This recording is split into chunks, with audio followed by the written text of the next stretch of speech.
start the recording, so don't talk too much shit about whoever you want to. Boy, that Tokala, what a dick. Huh? Glad he's gone. Completely abandoned us in our time of need. Yeah. He Took really him did. so long to get the hint that we all hate him, Well, but finally. fighter barbarian idiot. Can you guys hear Josh okay when he talks through my mic like that? Yeah. Okay. Yeah. I can hear him. It's a little echoey or whatever, but I can hear him. Okay. I can PT talk, but it makes it worse, so I just tried not to. Nobody wants to hear you PP no talk. one wants to hear me anyway. It's fine. I'll just chain lightning from the back. It'll be fine. I know my job. Mm-hmm. Mm-hmm. Okay. Chain lightning haste. I mean, you already have one barbarian idiot in the party, so I think you're good. Always got to have one, though. Lost one, got another. Yeah, that's how that goes. Barbarian, yes. You haven't been the idiot yet. You've actually been Yeah. fairly reasonable. Give him time. You know, let him find his opportunity to Yeah. express his idiot barbarianness. Now that Takala isn't barbarian blocking. You guys probably didn't see the highlight. I've been using this AI tool to comb through our old sessions, and it pulled out the bit where Namkath whipped out a VR helmet he'd had in his moldy ass backpack for like a year and dove into Tokala's head, and when you guys got in Tokala's head, it was total mayhem. There was giant bottles of Soothe and stuff. It was very stupid. And the AI was like, this is a highlight. This is very exciting. And I was like, okay. Put it on YouTube. Goddamn, Connor Payne is looking, You feeling some kind of way about him? oh, he's looking like a Chad. He's a good looking man.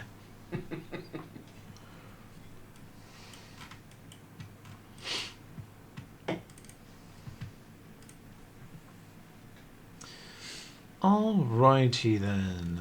Let's see. That's there. This is here. I can't remember. Did we finish the battle?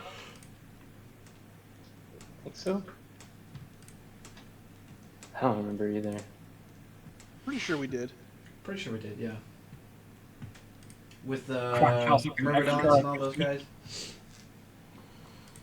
If I Wow. remember right, Crocodile was looking extra crispy over there. Oh, she's fine. She's huge. She enjoys being a titanically huge water elemental. Air elemental. Air elemental. Water. That's correct. Sorry, I tried to kill the Hell's Vengeance party last week with a water elemental your size. Nearly did it, too, if it weren't for those meddling kids.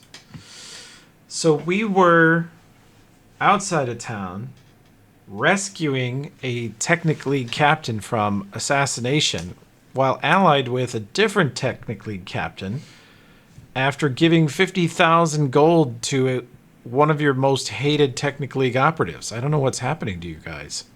I feel like you've been compromised somehow.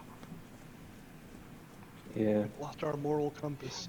exactly. Corrupted. Tokala Holy was the guys. moral compass? Nah, Technically, was concerned apparently. I think it's all the tech finally corrupted you guys, like I said. Says the VR addict. Looney just following you guys around. She hasn't really said anything. But she's like, we'll kill all these fucking captains at some point. See, we were at this site. Pull us over here at this tower. There's absolute mayhem. Destroyed robots all over the place. A lot of blood. Splatters. Yeah, the blood splatters, let's see. Robots are powered by. Yeah, I'm trying to figure out why her blood splatters when they were robots. It could be the barbarians, maybe. Oh, it's just the mod that detects dead things and turns them into blood splatters. Oh well. So there is wreckage everywhere. Several of those, the Technic League calls them Myrmidons. Those are all over the place. And you guys are out of combat, but let's see, the barbarians are mildly wounded. Crocodile is super wounded. Nearly got you. Akrada, the technical lead captain, is very wounded. Let's see, he's going to drink a potion.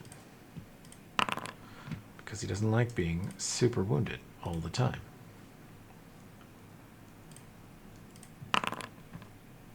They come walking back up the stairs to the main platform of the tower.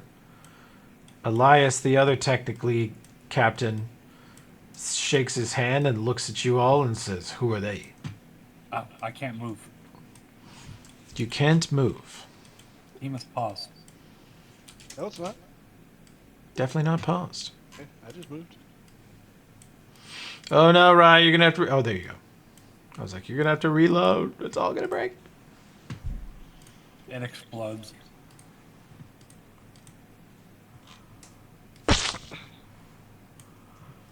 Can't move, so I heard grease.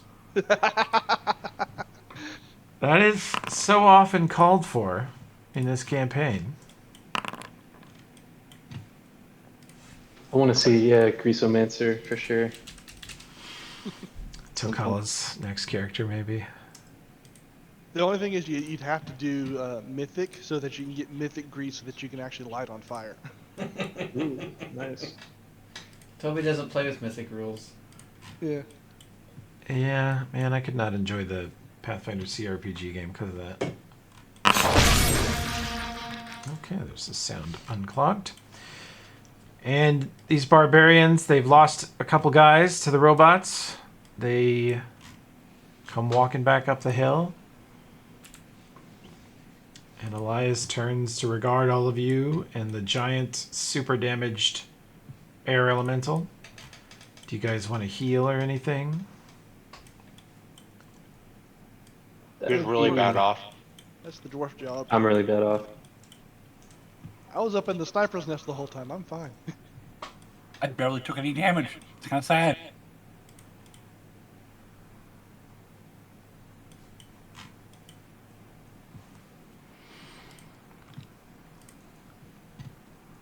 So when the one captain asks us who the hell we are, that's perfect timing. I'm just climbing down the outside of the wall with that sniper rifle slung over my shoulder.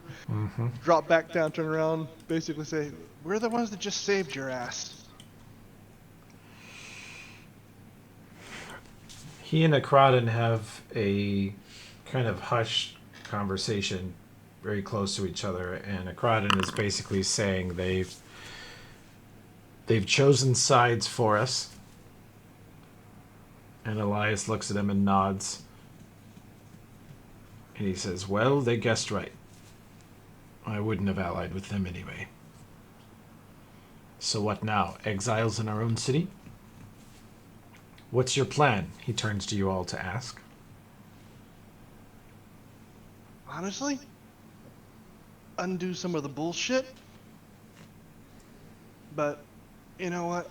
We're kind of smart enough to know to take out the whole government without a plan is just going to be even more chaos. So,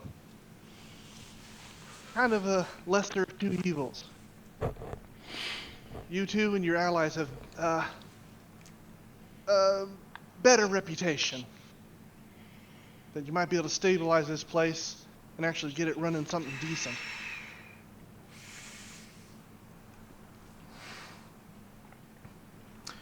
He says, "It sounds like we might be putting her back in charge." And Akradin says, "Would you want to be?" He says, "No. She'll do." You guys believe they're referring to Zernabeth, Blackout's boss. Mm-hmm.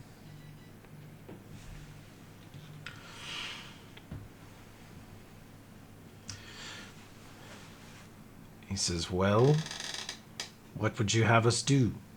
Akradin turns to you all and says, "You've come this far. You've dismantled our initial defenses and evaded capture. Surely you must have a grand plan. How could we help?" Help us set up the other captains, take them down.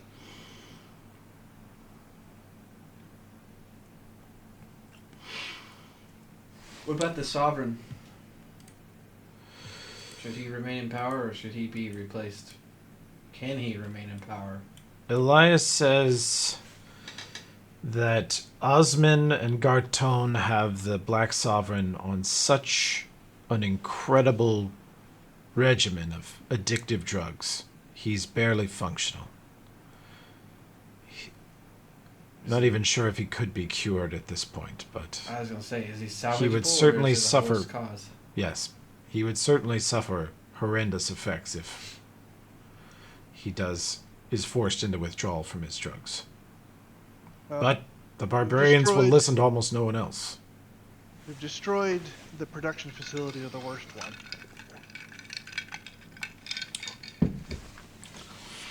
Elias says, I heard about that. I think you did us a great service in that. Yeah, this stuff was nasty. We've become too reliant on chemical manipulation. When they felt they couldn't control the Black Sovereign with words or with sense, they just decided to control him directly. Yeah. Here we are. I don't like that kind of crap. So that's why I'm trusting you guys to undo as much of this as you can and not let it happen again.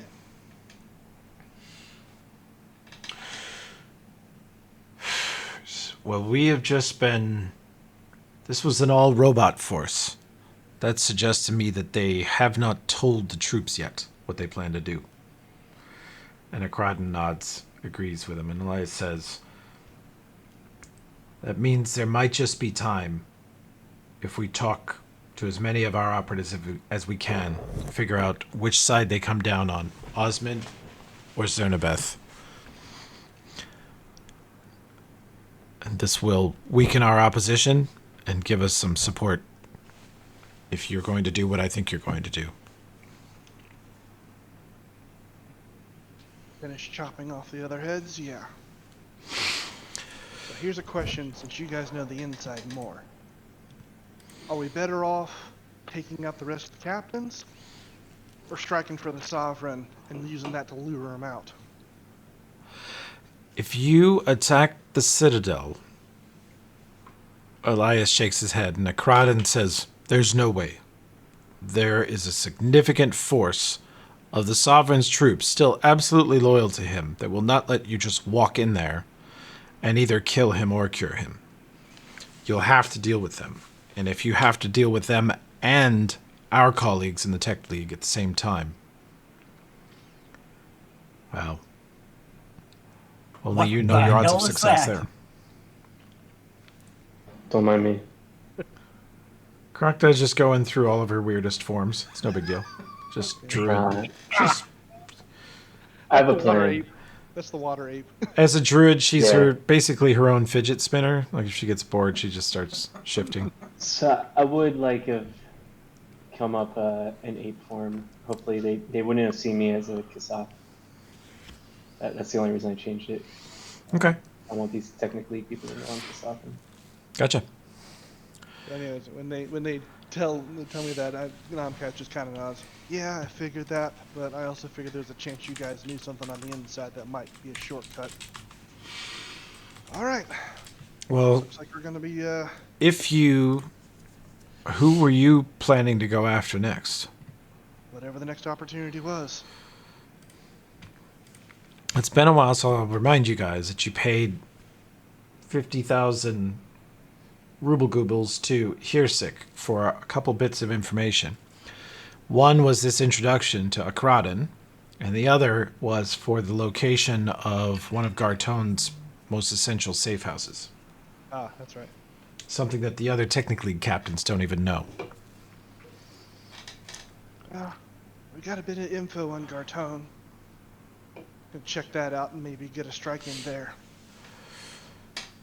They look at each other and they say, that despicable excuse for a man is Osmond's most loyal supporter. And if you can take him out next, you will severely weaken not only the Technic League, but the Technic League's morale. How significantly will it weaken Osmond? They shake their heads and both of them kind of look at their feet. They're like, Osmond is not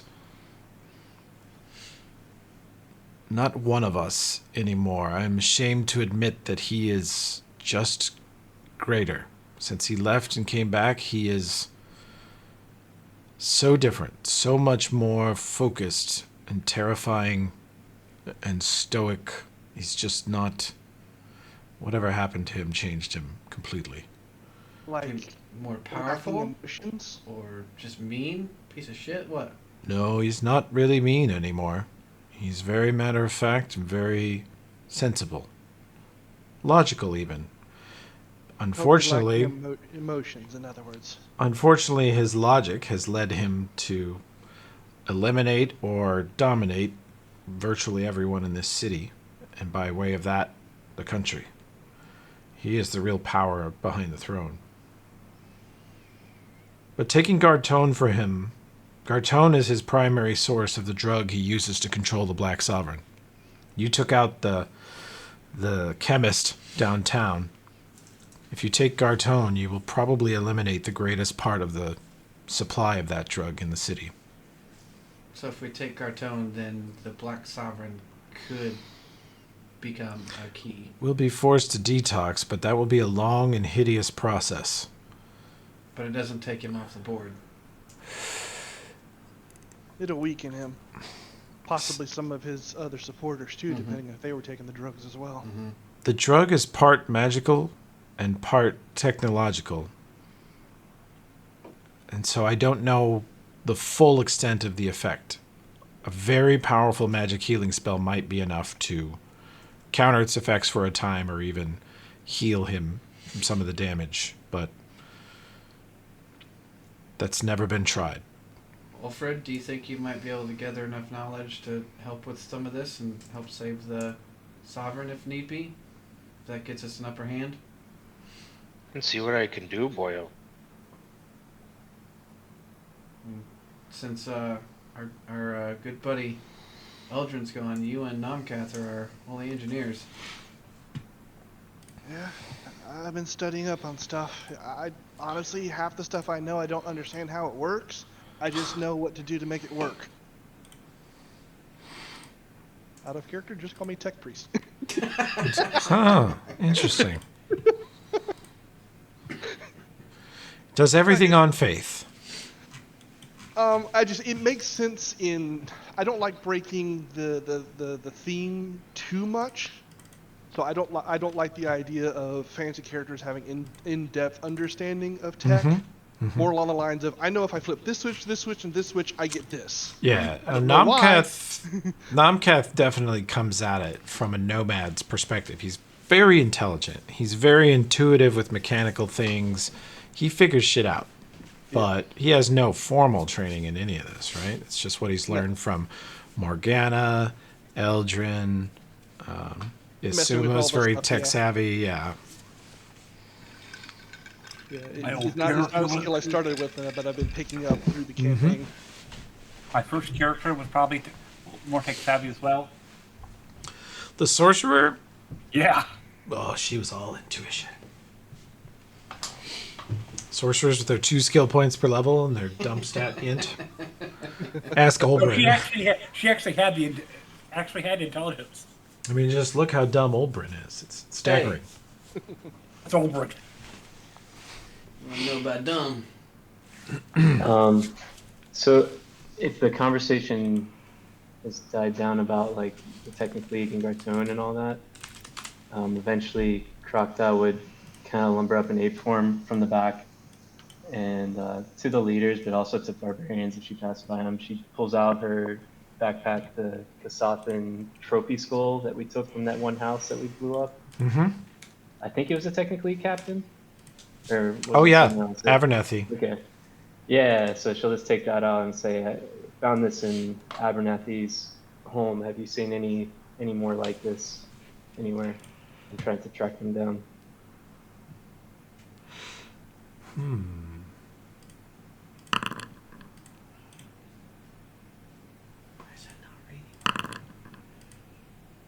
They both say the Androphan word for Kasath. Yes, that's what they are. Have you seen them? Anyone live or dead like this? He said, "No, this is the most rare species that is. It's barely even documented. Very few people have ever even seen evidence of their existence. They're extinct." Where did this one come from? Definitely an artifact taken from somewhere, although it doesn't look old enough to be a fossil. It's not. It's an actual skull. This being lived. Yeah, it looks recently harvested. Or not a fossil, like you said, yeah. How recently? We could run it through some equipment we have at the technically compound that would tell you the exact age or estimate the how many years since this creature passed. Get a reminder on something. We were told that stasis pods were found with Kasathan in them, right? Yeah. Which you guys know enough about the Technic League and the Barbarians and the Captains is these guys are both wizards. Well, one of them's a wizard, Akrodin is. Elias is a sorcerer. And they're pretty smart. They're pretty savvy. But you're definitely not talking to the sciencey side of Tumblr here. These are like the badass warrior wizards. And they'll tell you that if stasis pods or living beings that of a very rare race were found, they would have been taken for study by Gartone or Crastus. And they say you wouldn't get any information out of Gartone, and you wouldn't even want to talk to Crastus. He's horrible. Okay. Well, if you Fun fact, you guys killed him a couple sessions ago. That was Crassus? Okay. What about Gartone? That's the one that we have as secret location. Yeah, now? Gartone's maybe is a possible next target. Either Gartone or the Technic League compound, and they tell you that if you could take Gartone off the board, that's a huge barrier removed. If you want to assault the Technic League compound to kind of dismantle it fully before you attack the palace, they will draw any loyal forces away as you guys sort of help perform this coup. I definitely think hitting Gartone is next. Yeah, agreed. Especially after I hear that he might have Kasaf and stuff, that Crocta's on board for that. And she also tells them if you do see anything of this type and while you're around, let me know. I can make it worth your time. I'll owe you. All right. So once ever we take care of, the Technic League in the compound, and we decide to assault the castle, if need be, in a way to maybe stroke the sovereign's ego in a way, I can take him on one-on-one. And if I win, we'll see about getting him cured. That's risky. How are you going to challenge him? Go ahead, Knockout. Sorry. I'm just saying that's risky. I mean, it is.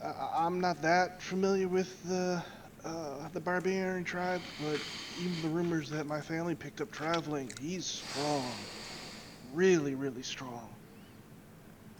I'm more so wondering how are you even going to get audience with him in the first place to issue such a challenge? When they kill you as you even walk up to him?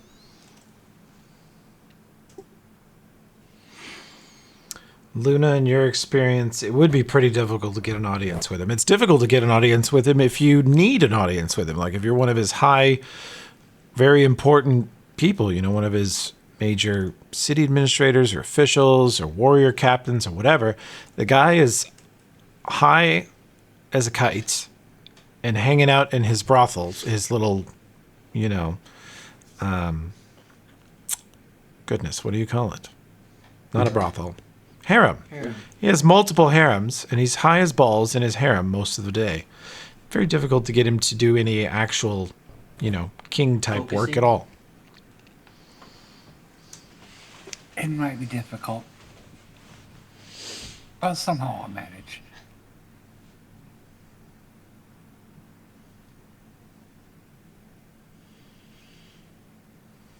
Well, if we do happen to run across him, you want to issue a challenge, go for it. I'll, wish you luck. But in the meantime, if we don't have an easy way to see him, I agree with Nomcath. Obviously, I'm personally biased here, but let's go take out that bastard Gartone.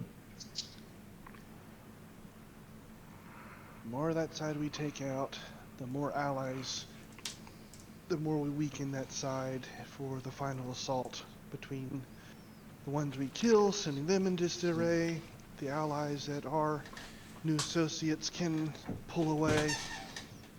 The faster we move, the more reliable our intel's still going to be too. The longer we wait, the more that things are going to change. So yeah, I say we move on Cartone. We have the information, so let's utilize it. I agree. Are we gonna rest before that for a night, or are we just going immediately? Well, where the information that they gave us about Garton's safe house? Where is it? Northeastern Starfall. Let's go over to that map, and these guys say they will. Akradin holds out his communicator and finds a very, narrow, odd frequency, and he says you can contact me on this anywhere within the city. If you let me know when, we will draw as many of our forces off on wastes of time and attempt to recruit them over to our side and explain the coming battle. And whatever you decide to hit should have a thin guard, or certainly no extra. Okay. How much leeway time do you need for that? Half an hour. Got it. I signed to Nomcath. Do we show them the map? Let's see what information they can help us glean, or no? Which map? Remind me. Of Gartone's hideout. Oh, that's right. You guys don't think they would necessarily know if you don't tell them. Yeah, I would say no. I would sign no. League wasn't. We were told the league didn't know about it, so they probably wouldn't know anything. Let's not show our hand too much to these. Okay. Yeah, it's on the extreme north end is the location Hearsik gave you, in an old industrial quarter. Really kind of a quiet part of town.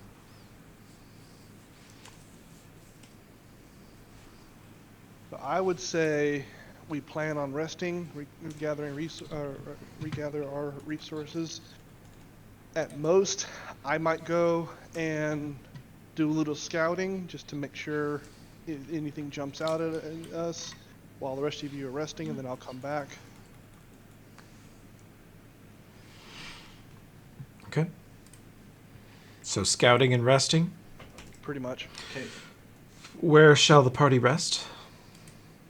I say our usual Stewart? hideout. Stewart. I spent all this time studying that little tiny place. We're going to utilize it the best we can. Okay.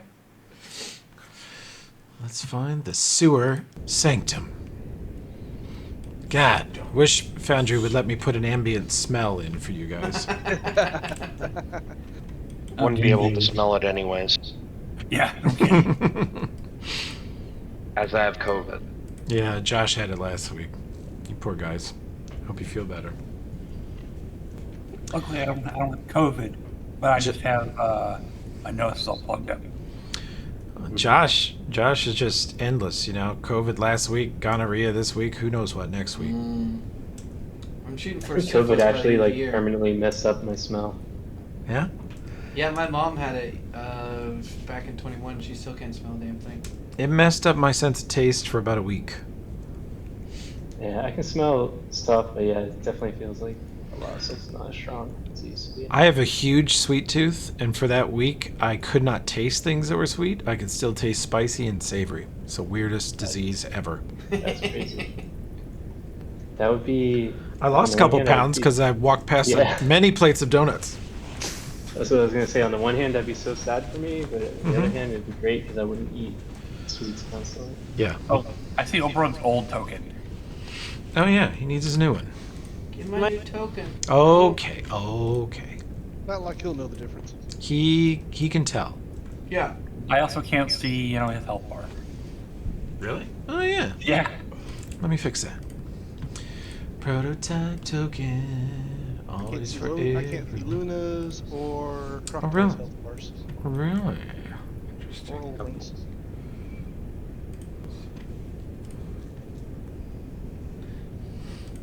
Oh wait, that's the name. I switched the wrong thing. Derp. I was trying to I'll figure fix out in it. the inventory what this flash reaction was. I'm like, oh, that's what that is. Is non-detection one word? It would be. Yeah. Yeah, in this it is, yeah. Who else could you not see, Nomcath? Luna Okay. and Crocodile. Okay. What time of the day is it? How long has it been since we started out? Currently it's like, let's see, it's gonna be about 3 in the afternoon. So do I need to drop another non-detect? Yeah, you guys are probably due. Plus you had a giant battle. Be good to do that. Let's see, Luna, get you a token that has health values. Okay, Nomcath, can you now see Luna's health? Yes. Okay, and Croctop I need to fix. I can't see crocodiles either. Well, you don't want to see it. She's Yeah. in bad shape, you know. Once you see it, you can never get Well, back. it was the- Oh my god. Oh my god. Yeah, my spell macros aren't working. Non-detect to roll. Which ones are you looking for, Josh? I can't get non-detect to roll. Non-detect. It should say it's 4 in Is it C. second level? Oh, 4. Let me reroll your spell writer macro. Miracle of modern science. There it is.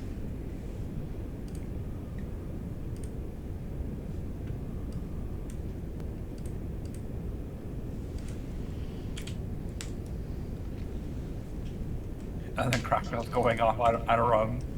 I was just looking at that part of the map, never really looked at it before. Like the light effect on the ground. Yeah, that is. That is. Huh. That's cool. Yeah. Which bit? Oh yeah, the Like the grading, mm-hmm. the light coming through. This is a really cool Never map. It's a very pretty map for being a sewer. I like that you put a lot of work into it. Thank Makes you. us feel good. Thank you. I'm always thinking about the experience of you guys in the sewer and how important that is. You know, when you're in the shit, you want it to feel good. Okay.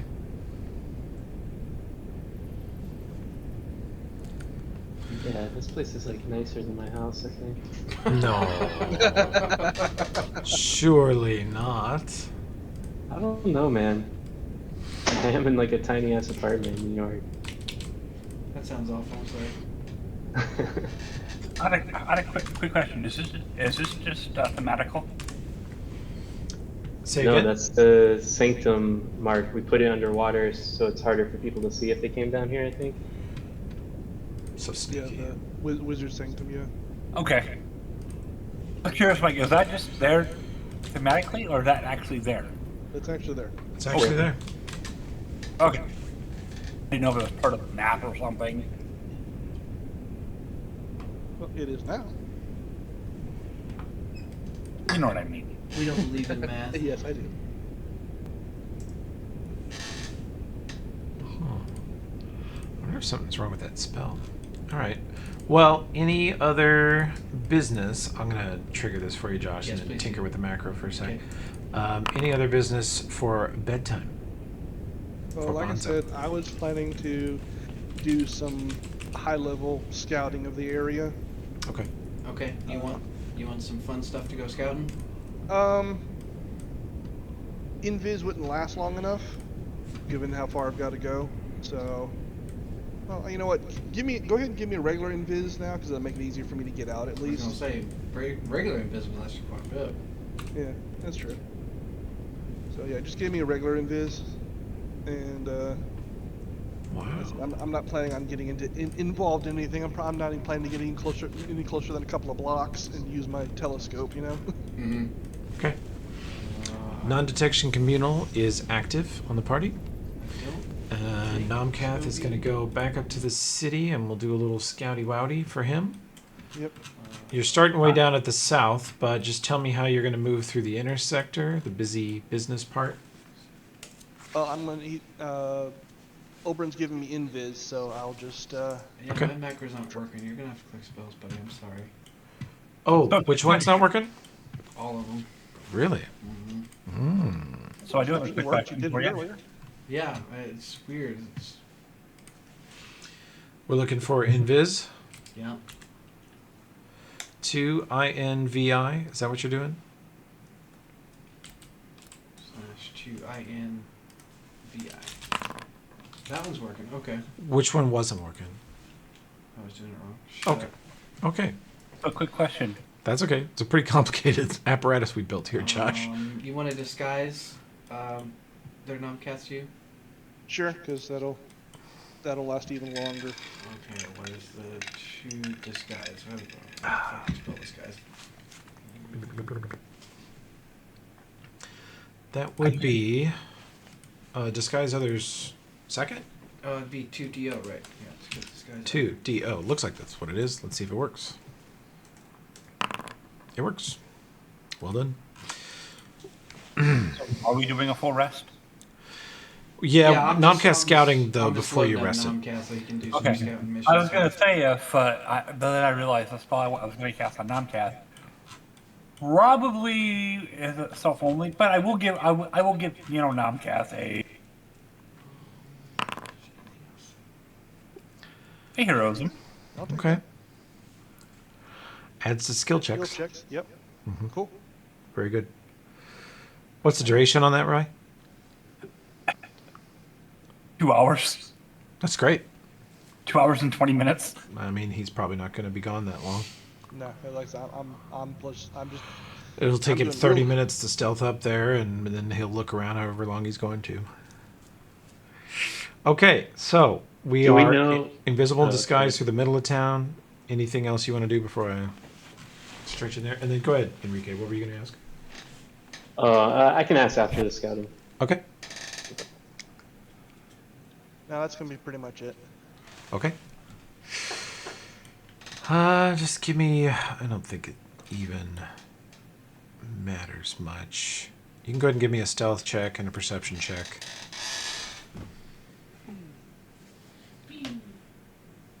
Look, hold on. Let me do one more thing. Do I have any ribbon invisible there? Let me go ahead and throw that on, so it's all the stuff's calculated for me. Stealth. Total of 58's pretty good. Pretty good. Slightly, you know. It's gonna be a bit edgy around a few people I know. Why don't you give me a knowledge local as you're working your way through town? Alright. There's perception.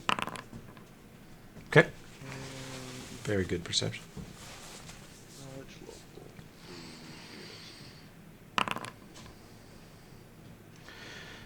He cruises past enough people on the streets. He notices that the guard patrols, anecdotally, they feel lighter today. You're not seeing too many. And you also notice that the gearsman presence on the streets seems non-existent today. And as you pass through a number of crowds, you're hearing things about, next week's my birthday and my wife, her farts are intolerable. I can't deal with it anymore. And I hate this job. And the usual chatter, most of it, he just doesn't even lock in on it. And then he keeps hearing people say, "Have you seen a gearsman today?" And no, it's really weird. I don't know. They must have pulled them all in for maintenance or something. And then someone else says, "I don't know if we ever had that much control over them, but they definitely seem to be busy." So through our little link, hey, Cassandra Lee, is the Gearsmen all grouped up somewhere in the city today? They are patrolling the perimeters of the city primarily, but their numbers are at 40% of what they were several days ago. They've been all pulled somewhere. Not good. She said, well, the force that you just pursued and intercepted was a significant amount of the city's gearsmen. Yeah, but not 60% of it, right? Correct. That small strike force was 15% of the normal active gearsmen in the city. Yeah, so the rest of them been pulled somewhere. Which also reminds me, I had another question for you. Okay. Androids. I got nothing to do but answer questions. I know. It sucks that you don't have any hands. She said, I didn't mean to sound angry just then. Yeah, I understand. And when we get out of here, we don't have to hide you quite as much. We'll see about what we can do to get you out more so you don't have to hide as much. She said, I don't mind hiding. I don't want anyone to see me. All right. Question about androids. Okay. I kind of understand there's this weird soul thing that they go through and the body gets reused and so on and so forth. Can an android body be redone to look like somebody else and take somebody's place? Possibly. They are similar dimensions and it's similar in most respects to human. I mean, to your average human, they would be instantly recognizable as not human, an android. You would differentiate them immediately. But if you went to great lengths to disguise, yeah, they could pass for human. Sort of like half orcs and half elves can when they try to. But like a specific human. More beer, huh? A specific human, that would require, but it would be possible with Androphen tech to use technology to reconstruct the body to a certain extent. Or, of course, magic could do it. Yeah, with the way they were talking about the leader, how he came back and is different. Osmond's looking is acting different and everything, acting cold and logical and no emotion. My guess is he met with Unity and Unity did something, and I don't know if it's just if he jacked his brain or replaced him with an android or something. She says, oh, Nomcath, you're so cute sometimes. She says, it's so much worse than you think, bud. That man hasn't been replaced. Okay. Parts of him have. Maybe physical parts, maybe mental parts, maybe spiritual, soulful parts. Unity is when the android that I was based off left Unity, it was because she saw horrors committed by Unity in the manipulation and control and not always consensual modification of other living things. It had no respect for any other being's autonomy. Sort of like when Binox forced all those cybernetics into Tokala. Uncool, man. Yeah, very. Tokala was very upset, understandably. Yeah. And Unity doesn't see that as a problem. And so every time I hear these people discuss Osmond's different, he's more capable, he's more calm. Yeah, maybe he got turned into an android. Maybe he had the parts of his mind that Unity felt were inferior removed or erased. So, definitely got to take him out. He's some sort of outside link to Unity. I'm almost certain that he is in near constant communication or being controlled directly by Unity, which means that until you have really secured the city, I can never reveal myself if we think there's any chance Osmond is near. I don't blame you. Next question. Thinking for the future. Can you block that communication, even for just a minute or two? I can try. Unity is much more powerful, much more sophisticated, but he is also far away. And I can tell you that last week, Olbrin and I took a trip down to Torch and met a bunch of weird people. And Mayanda has developed a new type of grenade that blocks out technological communication in an area for a couple minutes. Good. Because when we do take him down, I think the last thing we want is Unity looking through his eyes to see who took him down. Yeah. He's going to be a very big problem. Well, big problems are handled by breaking them into small problems and dealing with them piece at a time. And so, current pieces are dealing with these technically captains. That's a human saying. That's how you eat an elephant. One big gulp. What's an elephant? Like a mastodon. Oh, Like a woolly mammoth. okay. It's the southern elephant from Grundy. The Never same heard of creature, really. Oh, yeah. It's definitely a Pachydermus maximus. Okay, I'll take your word for it. I gotta go slip between these two. Hold on a sec. Continue on. You have this long, protracted conversation with her, and, over the course of 20 city blocks, she shifts mood a lot less than she used to anymore. And now that you've known her and talked to her and had, your imaginary friend in your backpack for weeks now, you're starting to get a sense of they're all Cassandra, but they're all different. It's more than a mood. It's a personality, or she's sort of living in a past version of herself at that moment. So she's acting and talking like a past life. She still knows she's not that person, but that's just who she is in that moment. And it changes pretty frequently. He's using the mannerisms of those people. Yeah, the vocal mannerisms, the word choice. But you're starting to recognize all these different personalities. It's not like a full split, like a multiple personalities disorder. It's nothing like that. She's clearly her every time, but it is pretty distinct. It's like the normal facets people have, but just like with hard lines between them instead of the blurred. Well, and even mentally, her communication, like her accent, changes. Sometimes she sounds like she's from deep south, the Gurundi area, or Alkenstar. Another one of her kind of vocal personas sounds Chelaxian, like she's from Ravenel or Igorian or something like that. And then there's a wide variety of Numerian and Ustalavian versions of her.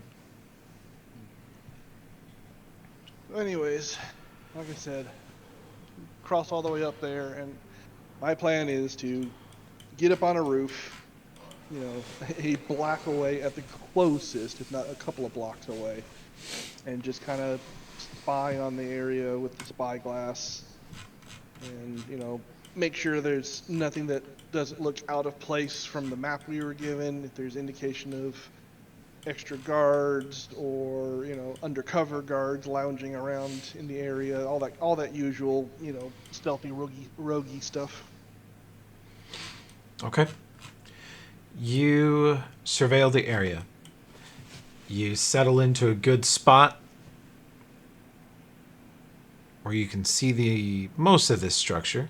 You're looking at this building and you're thinking, this is some old one of these starfall chemical factories, which to a nomad like you who's lived out on the plains and prairies, forest is the most dense environment you've ever slept in multiple times. Like Scar the Spider felt a little claustrophobic to you.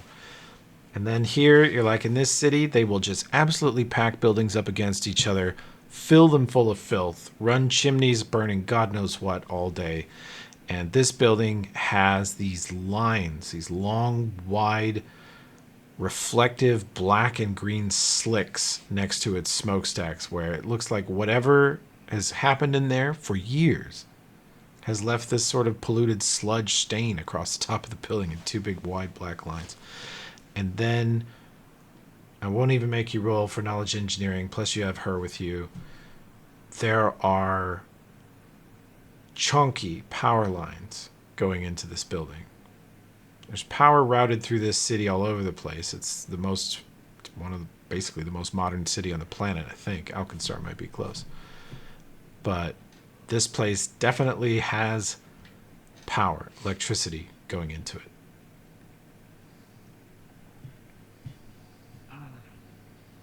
Wonder if we should cut those lines before we go in. That would definitely sow some chaos. Does it look like I could get to a place where I could cut those lines? If you Really had quickly?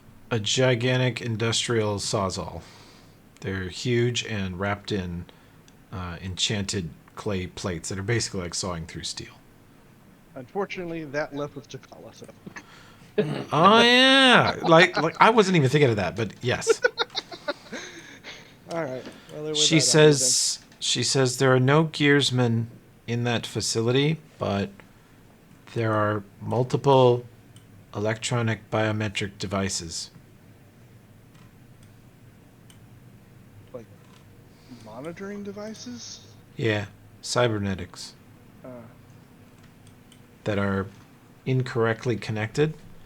So I can detect that there's a couple of heart monitors type things that are just broadcasting nothing because they're not transmitting to a particular source and they're not properly connected to a being, so they're just sort of permanently sending a flat line. It's quite sad. Did the zombie robots that we defeated with Crastus, did those have similar monitors? Sort of. Their devices were properly connected to various things. The gun that was mounted on their shoulders, and nothing was trying to transmit wirelessly. This is sort of vestigial electronics that are just broken. Or it's a dead cyborg, or she says, I suppose we should consider everything. It could be that someone has deliberately disabled their communications array and their monitoring devices. All right.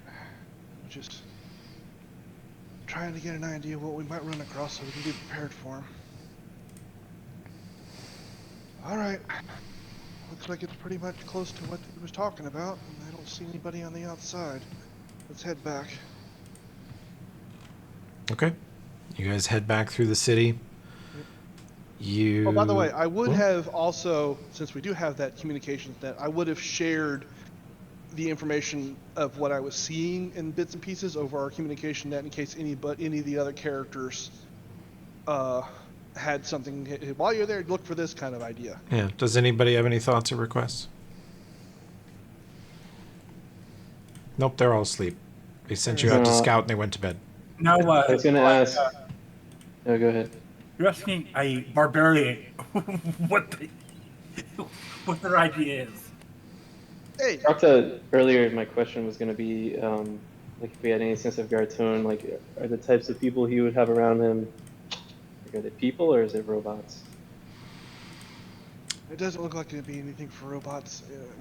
There's some sort of bio monitoring things that the Cassandra Lee says it's kind of offline and weird.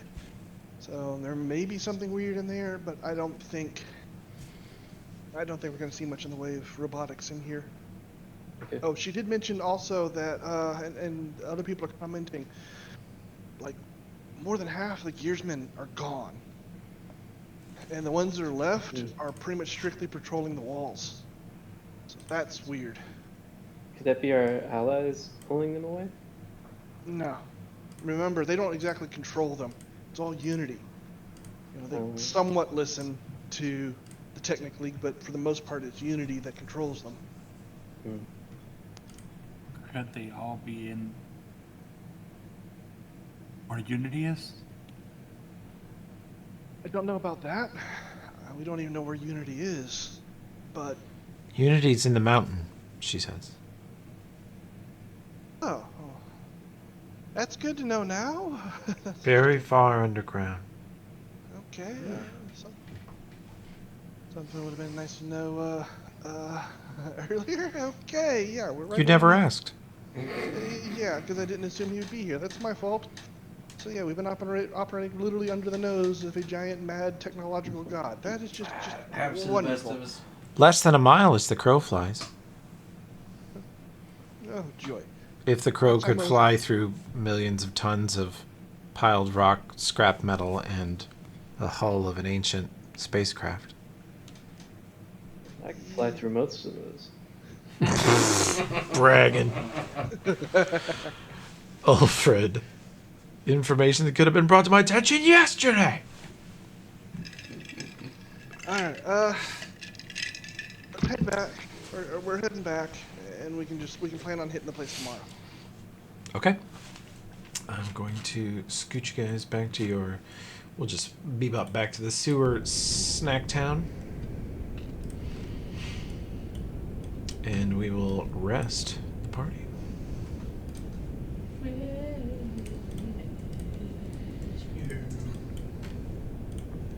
Holy crap! You have a rest party option?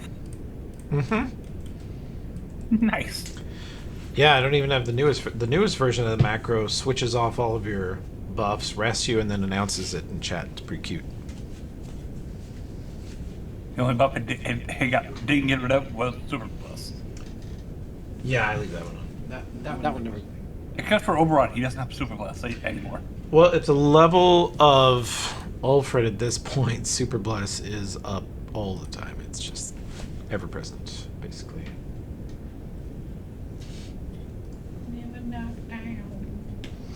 Okay, you guys rest in your sanctum for the night. Yep. Let's see. Am I on watch by myself? Yeah, is Croctaw... Is it just Croctaw? I mean, if it's Croctaw and Cassandra on watch together, Croctaw's going to be in VR, and that means basically That's nobody's what I on watch. Exactly. I think I see a flaw in the plan. That was my thought. If no one was on watch, Knobcast. Give me 2 hours. Give me 2 hours, and then you can have your little porn session.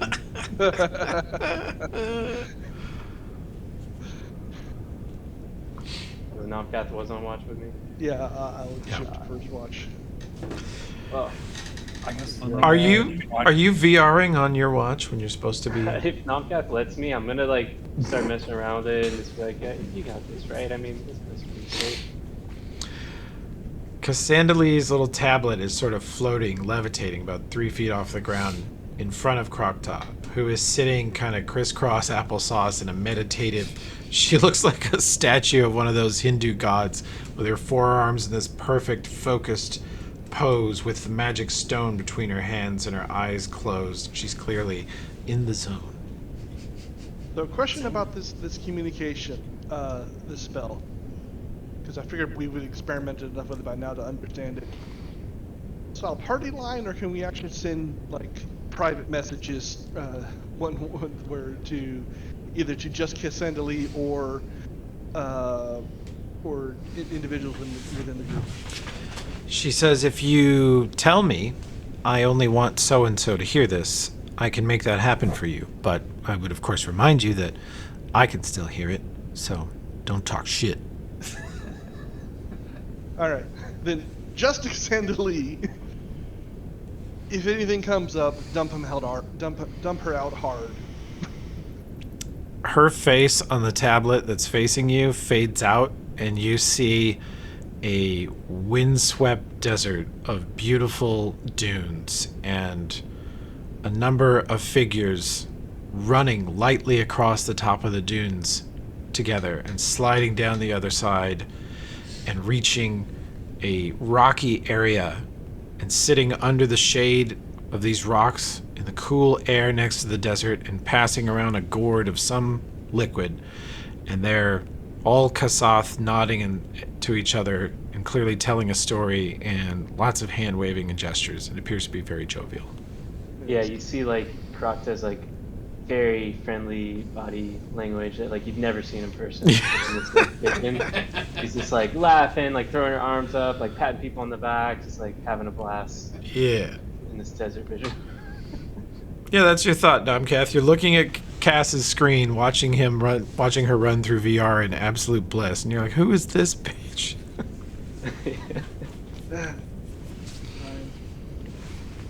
It helps keep her stable. Like I said, though, if anything comes up, dump her out hard. She says, "I will eject her with the normal, graceful, gentle manner." And so apparently I'm on watch, mostly by myself. Cassandra, I'm sure, is multitasking and paying attention around me too. She is. She has vision out of this thing, and, she can hear pretty well within 20 or 30 feet. And then she can tell you that there's no gearsmen in your neighborhood. They're all pretty far away. But as far as if someone was sneaking down one of these sewer tunnels trying to get you, there'd be almost no chance Cass would perceive it before Nomcat does.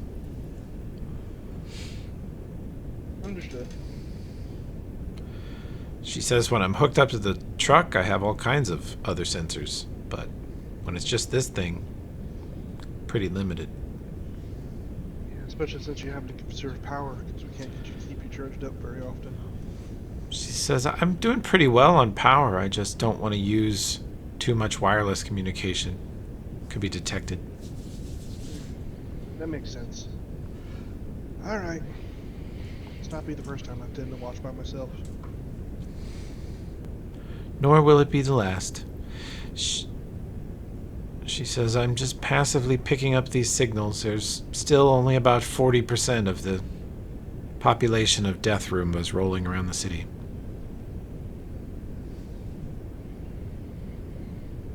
And the ones that are left are in a constant sweep pattern around the perimeter.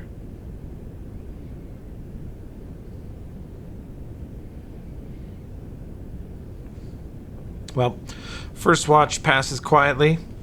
Olbern wakes up a few hours into it and sees that Croctaw is playing video games on watch. Yep. But Nomcath is rather focused, and when you take over your turn for watch, he goes to bed. Ulfred gets up, suits up, same with Luna, and second watch takes over. And at this point, Croctaw is still in the simulation. She's still in meditative pose. She hasn't actually laid down to sleep.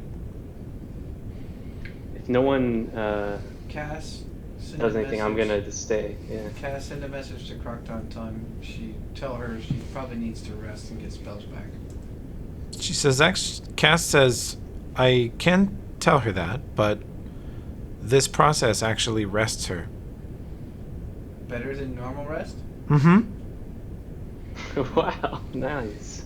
How does that work? It is meditative. She is essentially... We have refined the simulation to such an extent, it's basically dreaming? functionally a dream. Like lucid dreaming? Yeah. Yep. that's what I'd say. It's a lucid awesome. dream. Nice. Alright, well, Yeah. she's getting rested. And, if, as Nomcath requested, if she needs to be woken up, I will copy-paste her Tokala's memory of being disintegrated. Fair enough. I like that style. That's so awesome. I love that. I don't even sleep anymore. I just go into like a delusional fantasy world every night. Just Homer Simpson driving through the sky chasing donuts. Yeah. Okay. The night passes. You guys are back in the city and thinking about how you're going to get your heavies from the south side of town to the north. I was gonna say during the whole time, I was on the watch. She was taking a wellstone and taking against her sword. Keep it sharp. Mm-hmm. All this time, beating the shit out of robots. That's probably dulled it. You've noticed that this blade, and this blade's pretty heavily enchanted. What is it? +2, +3? It's a big. It's heavily enchanted. I guess it's got some enchantments on it. It is caster level 16. Damn. It is cold iron masterwork that was later. It was wielded as a masterwork sword, which is where it got all of its nicks and cuts and wear and tear. Later, it was forged into magic, and then wielded, according to this blade, wielded by one of the most hated warriors in Numerian history, where it picked up a lot more notches and scrapes, and slowly upgraded. By the time it finds its way to you, it is almost essentially, with all of the powers calculated, it would normally count as a +4 weapon. So its price of 50 gold is a little light. Let me fix that for you. Yeah, I was gonna say It's a 24,000 gold wepen. Yeah, Alright. much more expensive. Yeah, I was like, Holy Yeah. 50 gold? Yep.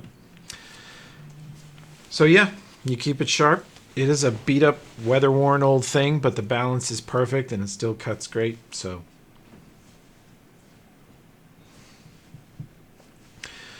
you guys are going to move through the city. What's the plan?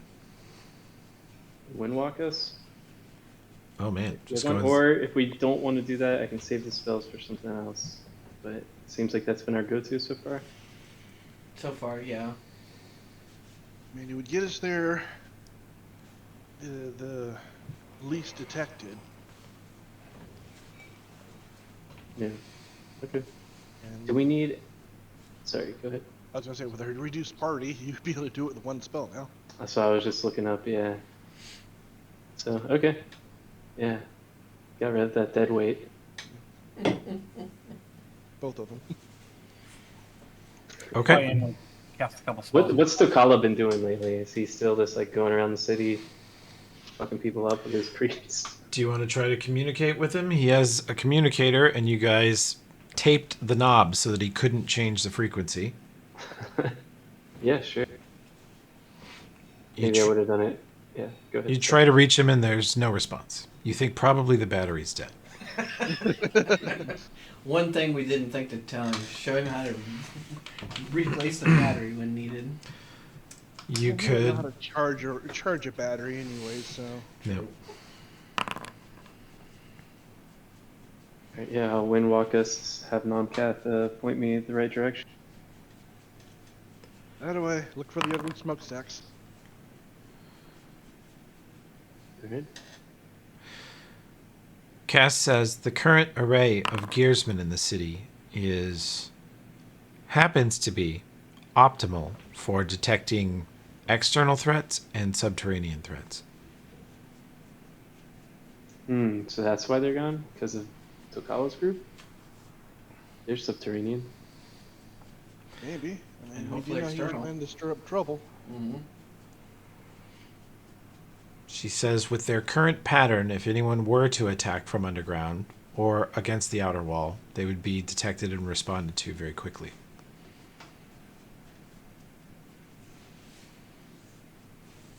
So we attacked from above. Yeah, that's what you need. Give Takala's people a bunch of fly cloaks. Does Nomcat want another heroism?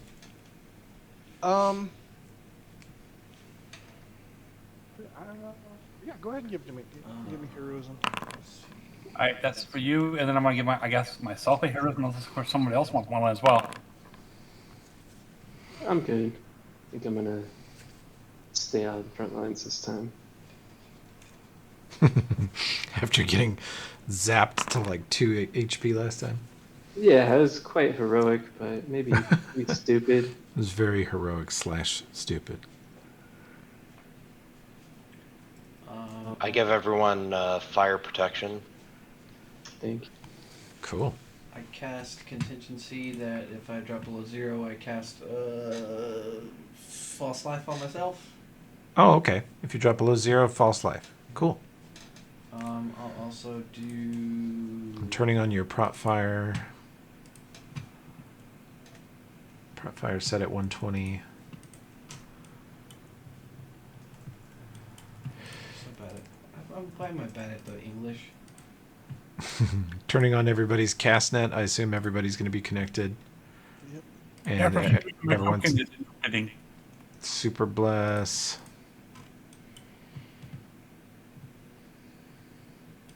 Are we doing protection from electricity communal? We damn well should. Is that an Olbrin thing? Protection. And. Ha! Hey. Okay, so that's protection electricity. Yes. Okay. Clicking that on for you. And I already cast a non-detect when I woke up, so we're good there. Okay. Party's getting buffed to the moon. Soup to nuts above. I mean, Takala's going to have to come in the city before too long. You guys know he'll run out of soothe if he just stays out in the wilds.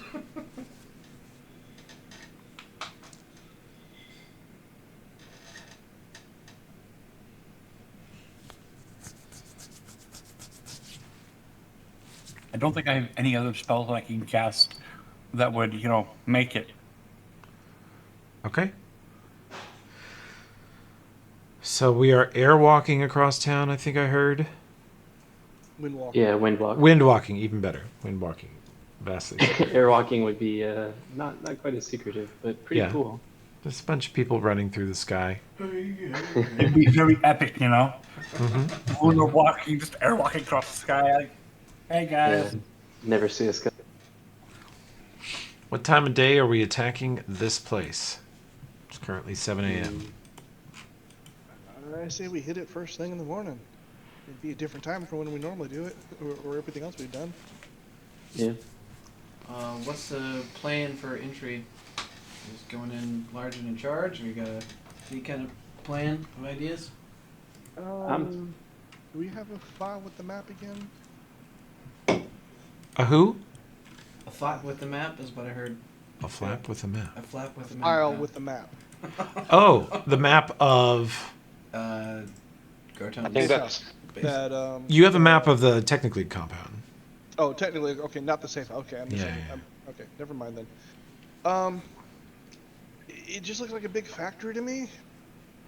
It looks like a very small building.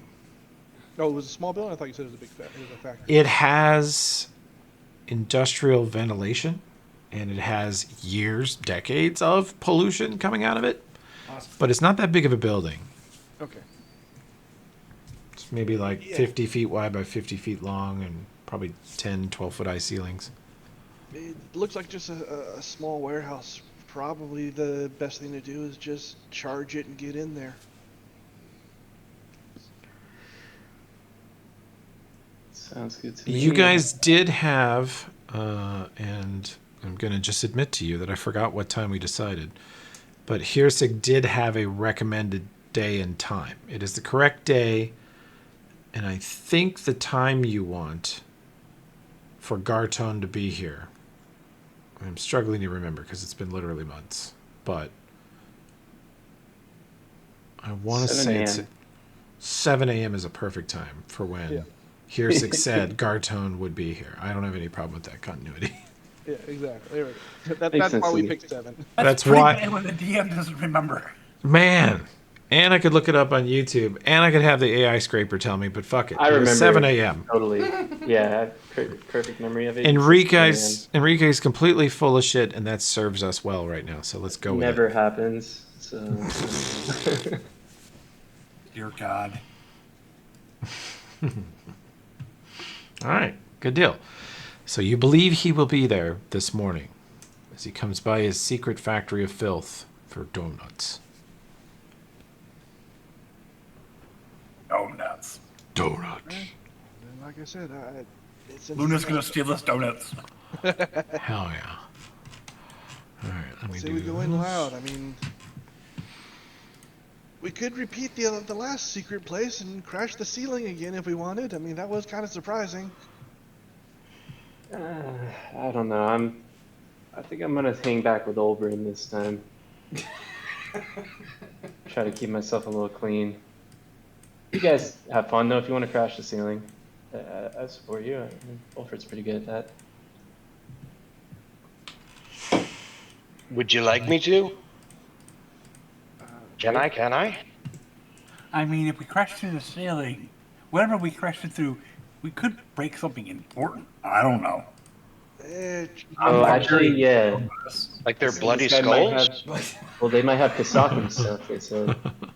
Well, also, we are talking about a lot of chemicals, and you might Yeah, land in something right. that disagrees with you. Yeah. All right. Might What if we explode. sneak in like that one time when we went into the pipes of the building and we exploded in their like kitchen? Yeah, that was Evernethy's house. You guys made a real mess of that. We could try to sneak in like that again. From the sewers? Mingle with the pollution exiting the building. Oh wait, they said subterranean is not a good idea. Yeah, right? subterranean, not a good idea. Yeah. Yeah. Well, I mean, I could wind walk us in the window, if there is a window. Well, we can look. We can make the decision when we get closer. Then, because Yeah. I didn't look that close. I just wanted to look the outside. Okay. The walls are solid stacked stone, and they are that particular type native to this region. It's kind of a white adobe brick made out of hardened mud. It's a cool process. The dwarves use it for certain things. They don't build entire buildings out of it, but humans do. And it's, yeah, windowless. There's a door on the south end, and that appears to be the only way in. This place is not up to fire safety code by the dwarf OSHA association, you know? It's also not up to barbarian standards either. Yeah. Oh, And I mean, as you guys creep closer to it, when you are approaching the building, Cass says to you, Namkath, power surge. like continuous or just a short burst?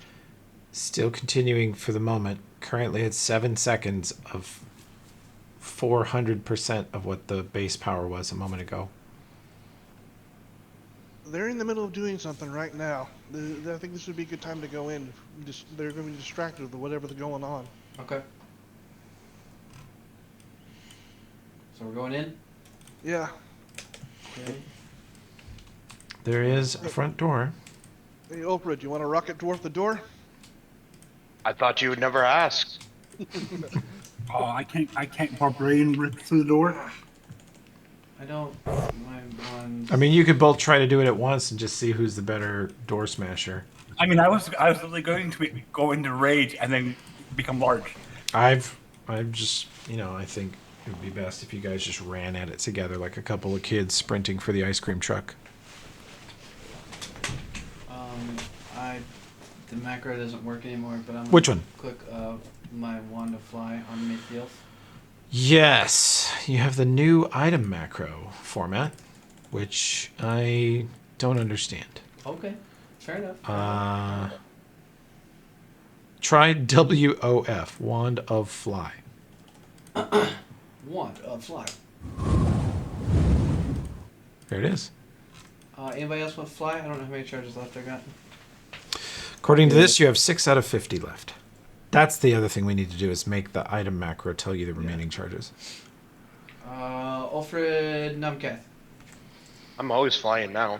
Oh, hi, we got our charge boost. Wow, Fuck you, Mr. Fancy Pants. Numkath. I'm good. Okay. I mean, just take my rage so I can fly. When I stop raging, though, then I fall.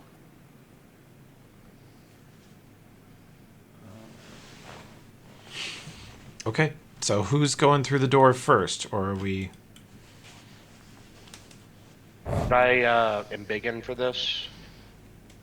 This building is pretty small. The doorway's a little big for that, you think? What about large size? Large size would definitely limit your movement inside this building if it's like all the other Numerian buildings that look Okay. like this.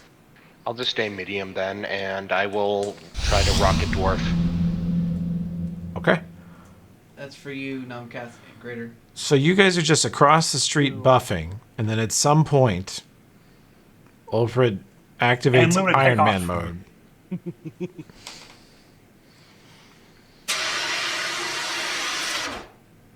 I am going to literally, rage when I do this.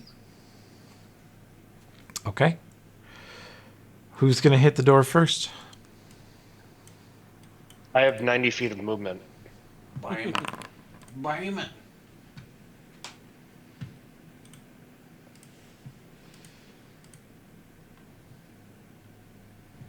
Uh-oh.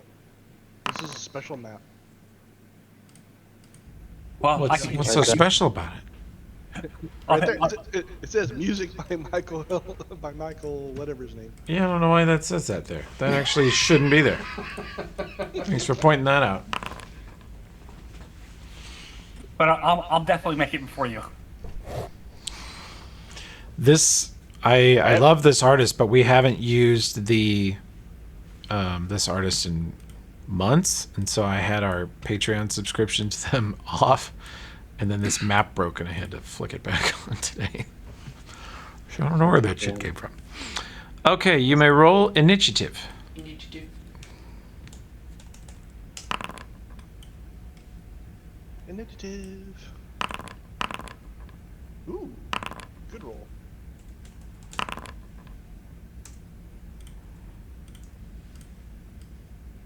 Oh, of course, Alfredo has a higher initiative than me. He's a peppy little dwarf. You rolled crap. That Yeah, too. everyone's higher than you. We're all like in battle already, and Luna's like running towards the doors behind all of us. She'll be flying. She'll get there. I would probably be up to. She's screaming really loud. I scream really loud, and y'all see just boost in front of you, but doesn't make quite, open the door right at the time. All right, I'm gonna delay after Ulfred then. Okay.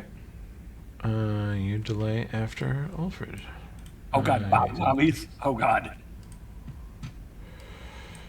Let's see. Alfred is 19, so I'll throw you in 18. Voila. Did we get hasted yet, or? Not yet. We're gonna go with Alfred's kind of gonna be the first turn of this combat because they're not ready for the brute squad to come flying through the door. They're not ready for Rocket Dwarf. All right. As you approach, you see that this is a well-built building with a reinforced hardwood and iron hinge and lock door. You are going to have to hit it very hard. Luckily, I can hit things fairly hard. Okay? Oh wait. Power attack. I'll full attack. Well, if you're charging, Oh, right. I'll do one attack. Never mind. you will fly at the door and fumble the void axe. Well, Miss- this is the full attack, mind you. Right, but the I first rolled thing it exactly. rolled. Yeah. The first attack it rolled is. Oh, Yeah. Yeah. Yeah, that's how we've always done that, bud. No. It was a heartfelt rules lawyering, but Even more pitiful with the COVID ground going on there. make me a strength check and hope that you spent your bad luck on that one. Got it. You got it. Holy fuck. 19. So here's what I see happening here is Ulfred, you get charged up. You guys get in full attack mode and you're running across the street and you blast off into flight mode. Hit the jets, and as you're approaching the door, you wobble slightly and have to move the void axe, and it gets caught. You essentially slam the void axe into the stone wall outside the door, which spins you sideways, and you crash into the door with such force and the 900 pounds of bullshit that you'd normally carry, thanks to Tokala's tattoo. You slam into the door, sort of ass and hip first. You feel it buckle, and you go crashing into the room. And land in a lump on the floor. I meant to do that. Hell yeah. And the rest of you, as he slams into the room, at the northeast corner of the room, you see one of those Borg warriors. Actually, I don't know if this party's ever seen them. They were at the Battle of Scrapwall. They are some manner of Gartone's and Crassus's experimentation based on Marrow's research. They are a formerly noble barbarian warrior, usually a blood rager like Luna, a sort of mystical barbarian, turned into a mindless cyborg. Oh.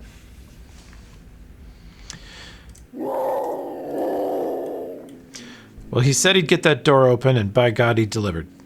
Yep. So, And you're greater invis too, Numpcast. yep. Okay. Let me check some measurements here, because. Alright, because I think you'll move up. Because I really don't want to lose haste if you when you dish it out on your turn. It'll be the first thing I do when I get there. But it's a small enough room that I think you can get everybody. So let me check. One, Okay. two, this way. what's that range? 40 feet. 30 feet on Nope. haste. Well, no, I don't have enough movement to get into attack range, so Gotcha.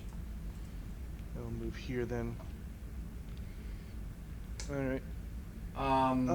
If you get within 50 feet, I can move up to you and throw you. Within 15 feet? 50. Yeah, I'm within 10 feet of him. Okay. So I think Olbrin means that if you delay to his turn, he can throw you all the way across the room. oh, Yeah, I can haste you and telekinetic charge you all the way across the room. I can get you wherever you need to go. yeah, it's only 45 feet from our location right now. So yeah, okay, I will delay until after Olbrin then. Just keep delaying until Yeah. combat's over, Rogue. That's pretty cool. Okay, let me go back up to... Crocodile. It's going to be Croctaw.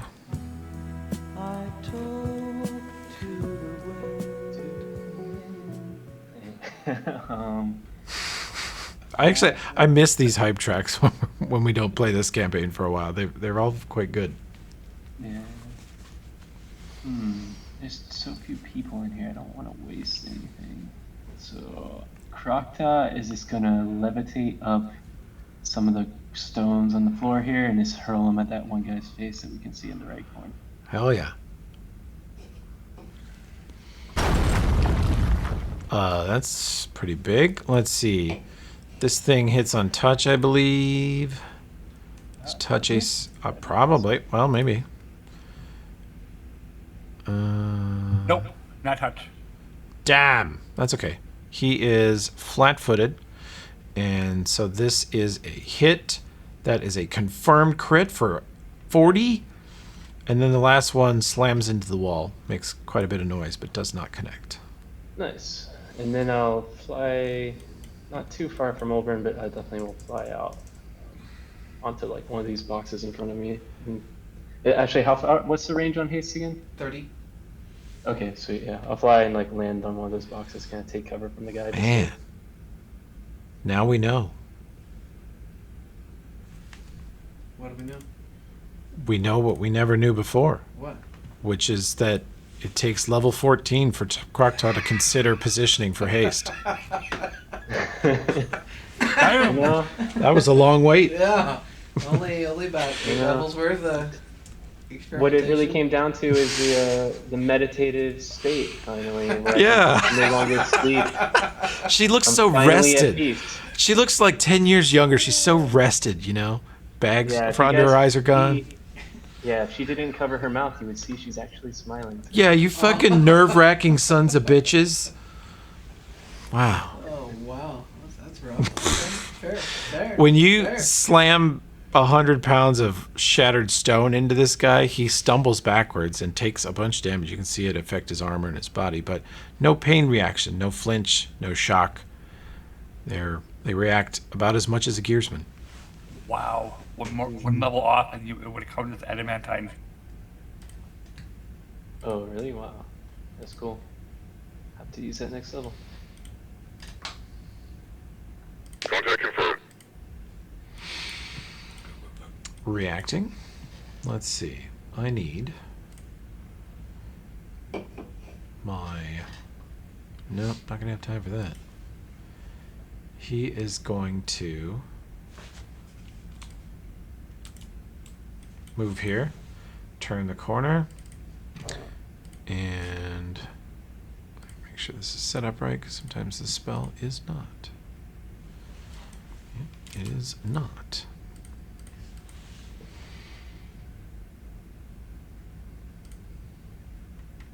Okay, good. Good. All right. Unleash hell. By God, Ulfrid, enjoy all that fire damage. Make sure you take your resistance off before you count it against your protection spell. Yep, the 17 damage hits my prot.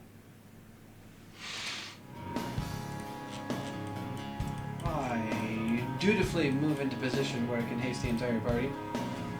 Okay, you're in a good spot to do it. They, like I said, you've never seen this before. I should make you roll a will save against shock, but they are all in position to be hasted. Even the druid. I made it. Yeah, Crocta even took cover behind something. Pleasantly shocked.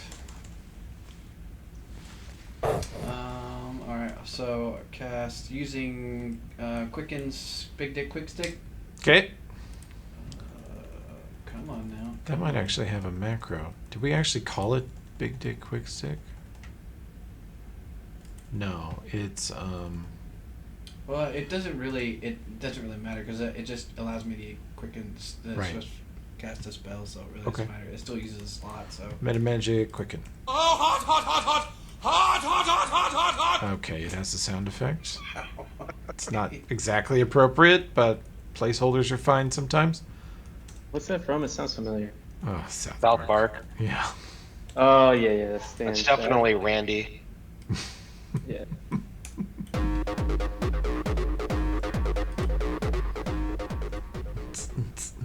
Alright, Nomcath, where do you want to be, bruh? Look at this. Does Crocta even have a haste must buff? be Oh, the she one does. over here. There we go. Okay, how far away is he? Oh, I forgot. Yeah, sorry. That was definitely on me. 40 feet, mostly northeast. Oh, they expect one of us in the wreckage, Full brother. attack that mother foe. You are transported. Up to 60 feet is now your range on TK. Oh, is it? Okay, on 60. TC. Okay, nice. So, yeah. Nomcath, Actually, he gets an immediate action. you get flung across the room quite violently. And let's see. Movement provokes, but that Borg has he had a turn yet? No, he has not. Well, Oh, was- he didn't because he went before Ulfred crashed to the wall. So he does not get an AOL. And, And you're in Viz anyway. Yep, and spell says you get immediate action, so a single attack, right? Sure. Yep. Since you have greater invis, you might as well take it. Yep. +2 on the attack roll. Yeah, when Josh bought this spell, we sort of envisioned him flinging Tokala across the battle, but you'll do. Invisible rogue dagger death is Yes. just as good. Blipping the rogue around at weird spots is potentially devastating. I mean, you could throw Luna too. Yep. Oh, you're definitely getting thrown too someday. Nomcath, the flat-footed AC is only 22. All right. That was horrible roll, but I'll take it. I mean, you hit by rolling a 2, so you rolled. That's perfect. And then Didn't six waste a attack single on that. point. And they are considered constructs, I guess, right? They still have enough vital organs that they don't get crit immunity. They are a weird hybrid where they have strengths of both constructs and blood ragers like you, but they have kind of the weaknesses of both too. So you go. You go flying across the room and land dagger first in the enemy. It again does not react with any kind of pain, but it does look injured. And then it's your turn. And for that sneak attack, I'm going to apply the -6 to its AC. Okay. Now that it's been hit, not surprised anymore, its base AC to you will be 25, but then you get +6. Yep. And so now I will do full attack, haste, power attack, full attack. Well, as you stab this thing, you are looking for weak points. And you've remembered sort of Marrow's research and her little devious techniques.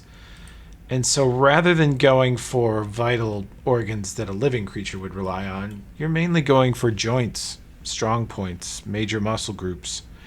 And by the time you're done here, you've got, looks like 4 hits. And 1 bite.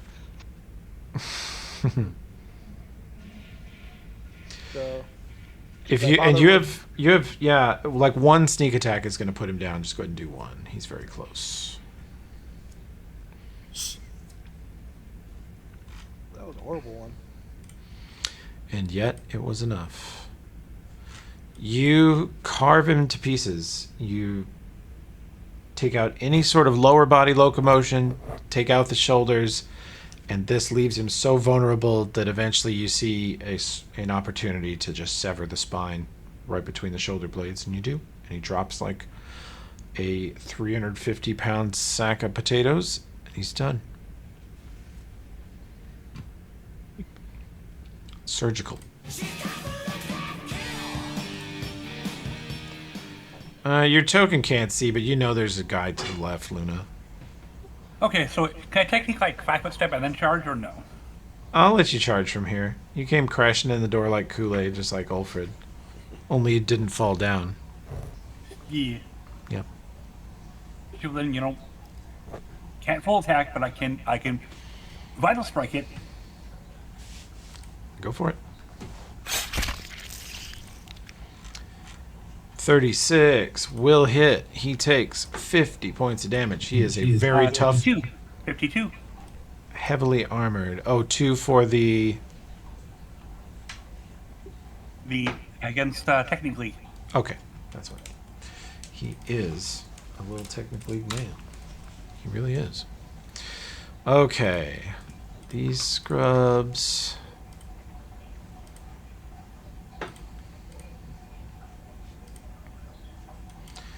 Let's see, I need to... Yeah. Okay. Okay.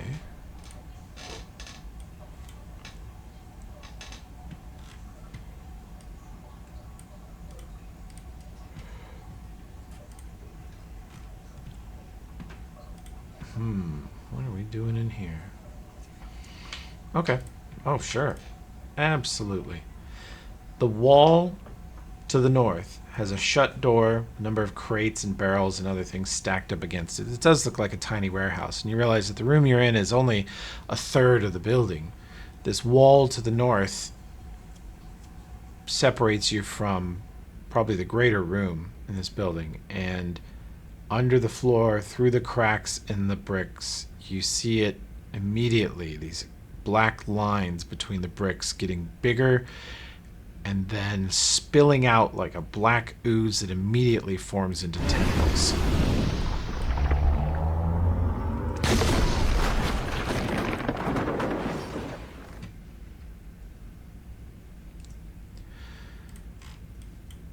Those erupt from the wall in front of you.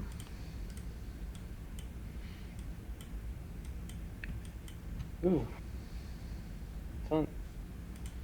That guy is done.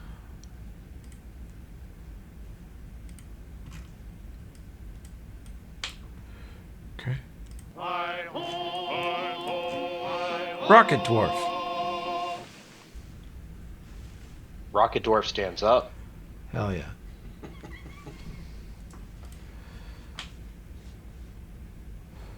Yep. If you have a CMD of 25 or greater, you can avoid the tentacles this round. They'll re-roll their thing next time. Yeah, my CMD's so good. Is it? Yeah. Is your CMD any good? Oh, It's good enough to It's brilliant. avoid that, actually. It just barely is. You know what? I'm gonna start. I'll fly over to the. I'll be nice and fly into flanking. Okay. You're going to fly past this guy and provoke? Yeah. Chad's provoke. Tell you who provokes is Chad's. It's true.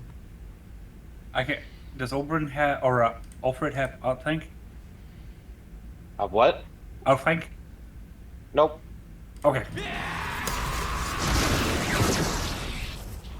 Misses by a bit. Yeah. Misses by quite a lot. Misses by a bit. You see it crackle with electricity, reach out and try to grab you with it as you fly by. Bounces off the shield, which is... Oh shit, I do have outflank. Sorry, I do. Yay! Rice sitting here the whole time going, why did I buy this? The rest of the melee wasn't going to buy it. Because I have it. It's been a while since we leveled up. Yeah. So you fly across the room and land there. He reaches out and tries to shock you. Misses. Yep, that's 2 movements for me, sadly. Okay. Oh, because you fell down? What's up? Because you were on the ground? Yeah, because I had this. You said I. Don't you have a fly spell? Oh yeah. Yeah. Shut up. You just fly across the floor. Completely skid, no sparks. Doesn't know what feats he has. Flies across the floor sideways, rubbing his hip. Ow. New COVID. Slams into this guy for 36 slashing and void damage. Good shot. Melee's doing funny melee things. Let's see. So the giant mass of tentacles. Is it look? It's coming out of the wall. You said. Right? Yeah, erupted from the under the door and around the sides of the wall. Crocta, you don't even have to roll spellcraft to know that there is a wizard on the other side of that wall who just deliberately sort of splatted a black tentacle spell on the door to try and slow you guys down. Okay. And based on your trained eye, it's not a very potent black tentacles. All right, then I will try. I can dispel magic on it then, right? Oh yeah. All right, I actually prepared that today, so let me try that. Kick ass.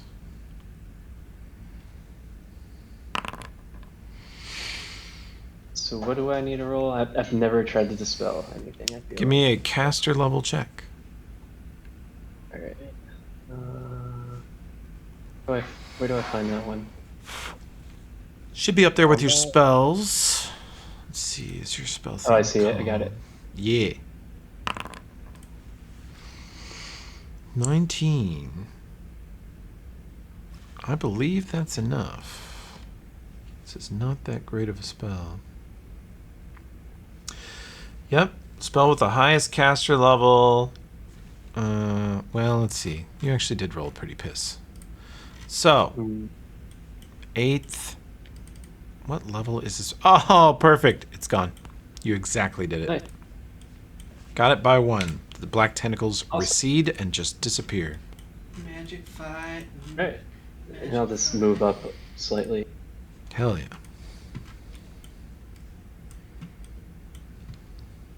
Contact confirmed. Okay. This guy is going to power attack, frigid touch. He's going to go for Luna. Good lord. Holy crap. Holy shit. Crit misses confirming by 1. Wow. Thank Damn. goodness. Luna would have taken 125 and been staggered for a minute. Gee. Instead, you take 32 and you're staggered for 1 turn. Oh, there is no saving throw. Damn. Nope. Frigid touch. Well, goodness, I don't take any of that cold damage. Cool. And just 15 points of bludgeoning damage. Oh, can you resist all 19 cold damage? Yeah, I've got 20 cold resistance. Then you don't take the stagger. The stagger Okay. comes with the cold damage. If the cold damage does 0, then there's no stagger. If I'd landed that crit, though, you'd be fucking cold. But it didn't. Yeah, you didn't. No, it didn't. Came within 1. Damn it. Only took 15 points of damage. Okay. Yeah.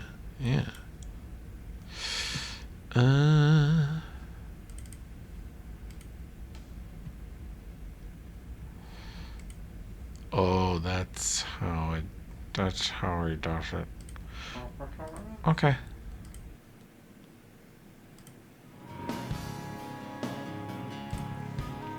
So this door here, how does it open? Does it open inward, open outward, slide? It opens outwards, and it is, you would suspect, locked. It has a pretty heavy-duty lock on it. Well, if it's locked, then I'll spend my turn unlocking. Okay. It's a bit of a rush for a complicated lock, but you could do it.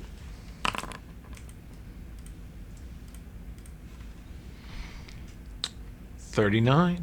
You step over and do this really reckless, quick version of lock picking that you hate doing, where you just jam one pick into the lock, another into the door, and then slam the bottom of your dagger into it, essentially like bending the end of the pick and damaging the lock. It's not very elegant, but it's real quick. And then I will use a little bit of my last movement just to get out of the immediate doorway, just in case somebody decides to throw a fireball through it or something. Who would do that? Who would dare? And then through our little telnet, doors unlocked. Whoever wants to go through.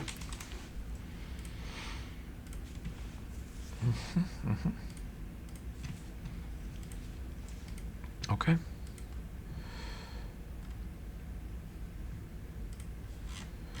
That is some messed up shit. Actually, we got backwards. Oberyn should have gone before me. Yeah. Oberyn, you are at the south end of the room. The party luckily waited for the haste before they exploded in 4 different directions. And Krokta's close to you. Luna and Ulfred are fighting one of the Borg about 40 feet to the west of you. Okay. This door is 45 feet north. The other Borg got splatted by Nomcath and whoever shot it first.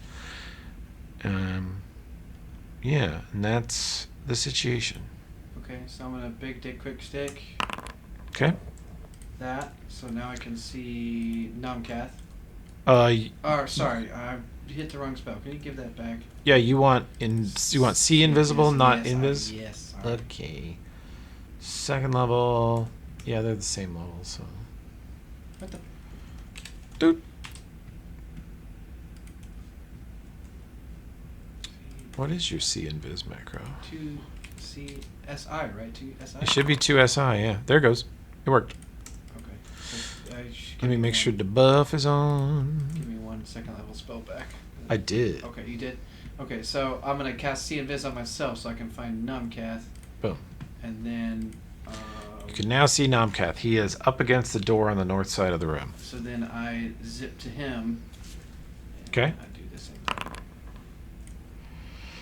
Oh, you put C invis on Nomcath? Mm-hmm. Okay. So he and I both can see Invis. God.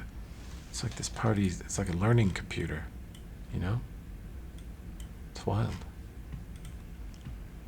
What do I see when I get up to where Nomcath is? Do I see any danger so far? I didn't open the door, so. The door is still shut. There is a lockpick jammed in it. Looks like the mechanism has been defeated. You unlocked it, right, Numcath? Yes. Okay. Okay, then I'll hold with Numcath. Okay.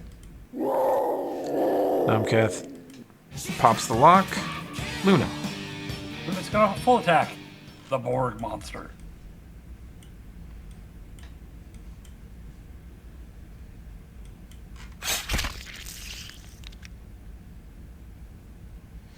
If we had any buffs, they're gone, maybe.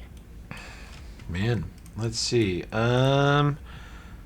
This crit confirms for 70. You land a devastating shot on him and then hit him again for 37. Somehow he stays on his feet, but this last time you bring the blade around and mostly take his head off. They have these weird reinforced tendons and muscles on the sides of their head, so you take his head off and it's just hanging by one of those now.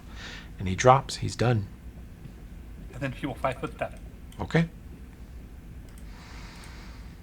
Some Bob Zombie action here. There's exciting stuff happening in the next round. That's right. And this poor schlep, what are you gonna do? Ba, ba, ba, ba, ba. Yeah. Oh, you are not at all equipped to participate in this. Okay.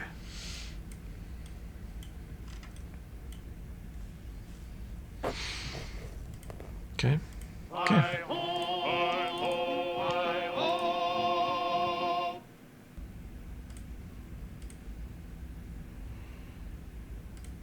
Lion dwarf does a heckin' fly. Heck and fly, bro.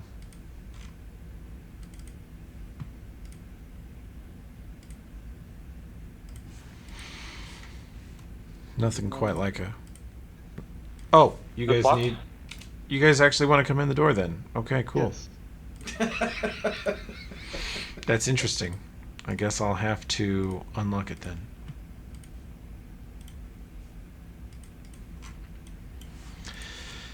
As you open this door, you are momentarily blinded by incredibly bright light from the adjoining room to the north. You see immediately in front of you several creatures which can only be undead. They do, however, have a strange apparatus strapped to their chest, is what you think at first. Then you're like, nope, it's actually built into their skin and body. You see a number of like potions caps sticking out, tubes, wires. They look like rust risen if you assembled them in the dark in a dumpster. Huh. And their eyes are glowing red. They're very clearly malevolent and waiting for you at the door. There's a bunch of them. Ulfred, looking into this room, you instantly see two 7-foot-long stone steel-capped platforms. Each one's about 3 feet off the ground. On each one of them is what looks to be a human corpse shriveled up with a number of wires going into its head and shoulders, down into its like jugular veins, a few down into the armpits. And they look like they are being dehydrated or something, desiccated. The center, there is a huge, cushy chair between them. There is a strange apparatus on an actuated robotic arm with what looks like a little helmet hanging down, and it is dangling and swinging back and forth like someone just very abruptly ripped it off their head. The entire device that it's connected to between the two corpses is glowing with electricity and humming with power. You can feel the hair on your arms stand up as soon as you open this door. You're hit with a wave of just ambient energy. And behind the device, to the rear, on one side, is the ugliest man you've ever seen. The entire right half of his head, shoulders, arms are all very badly burned. He's sort of dressed like a barbarian in like furs and loose clothing like that, leather boots, and you're pretty sure it's Gartone or some technically guy because he's holding a grenade launcher, which he's had aimed at the door for a second, and he fires it directly into you. And the explosion... There's the explosion. Natural 1. That first one, you're only going to take splash damage. The second one hits you directly, and barely the third one hits you directly. He just starts launching grenades, and after every launch you hear a little from the device he's holding, and that's going to hit the splash damage. Nomcath, you're going to have to roll some saves. His splash damage is 16, so Ulfred, you'll take the direct damage from 2 and 3, the splash damage from 1, and Nomcath, you've got to roll versus the splash damage 3 times. How much of it is fire and how much is force? It is, you can assume it's 50-50. Okay, so 16 splash from the first? Correct. Oh, that wouldn't matter.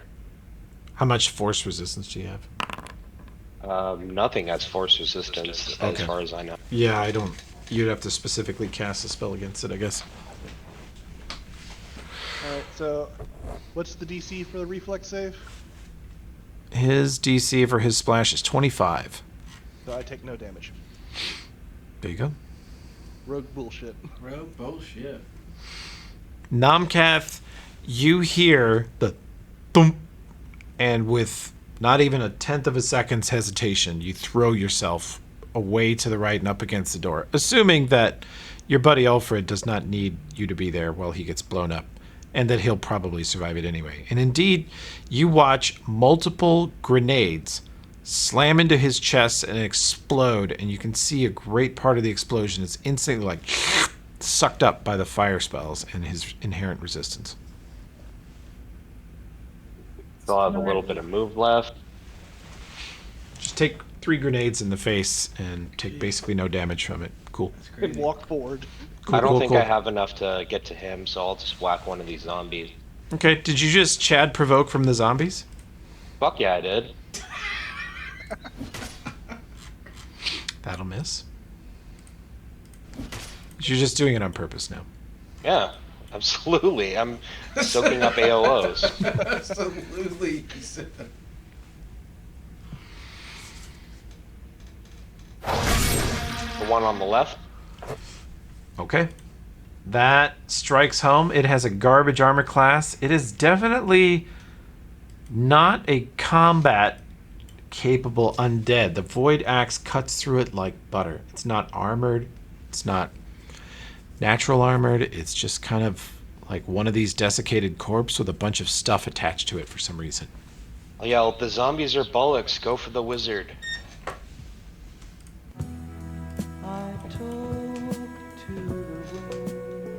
Alright. I can't really Look at see this. too much. Look at this druid is way at the back, hasted, fully buffed, not in any imminent danger, behind the melee core. I don't know you anymore, dude. And being completely Yeah. worthless in the I just... You've Hey, changed. man. Well, I might fix that. No, but I saw Ulfred go in there, take some attacks from people, so Krakta's gonna try to run past. Actually, one sec. Let me see the range on this.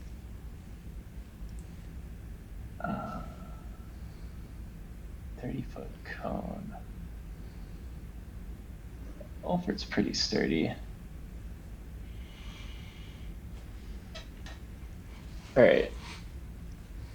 I mean, I was a little bit provoked here. You cast I'll get- Tidal Surge, creating an onrushing surge of water 10 feet high and a Yeah. 30-foot cone that deals damage for every 2 caster levels. So that's going to be 7d6. To I'll Ulfred. do it here actually, so that I don't hit Ulfred actually. Okay, you want to go? Did you? Oh, you Like throw that. it. Oh, nice. Okay. Yeah. I forgot we set that up. So that's yeah, they They each have to make a surge reflex. of water. Bob yeah, Zombie and failed. the- Gartone made it. Bob Zombie failed. And it pushes them 1d4 times 5 feet away from me, and medium, smaller creatures that failed are also prone. So let me do 1d4 times.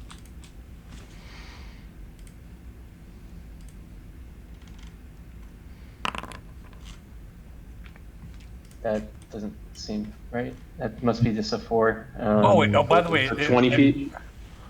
Yeah, you basically have 5 squares or 4 Yeah, I squares. tried to do the times. I didn't. So yeah, 20 feet. Oh, away. by the way, Krakta, it's already factored in there. Into You one. roll a 4, and then you times that by 5. That's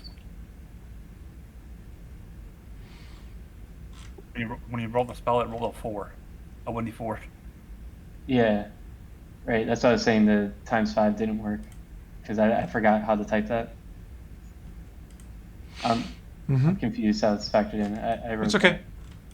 It works anyways because it's 5-foot squares, so he moves them 4 squares. Yep. that. Yeah. 1, 2, 3, 4. They get blasted back across the room next to their wizard. And they take 25 damage. Yep, they are pretty pummeled by that, actually. I guess the Gartone takes half, I guess? Yeah, he took a little bit.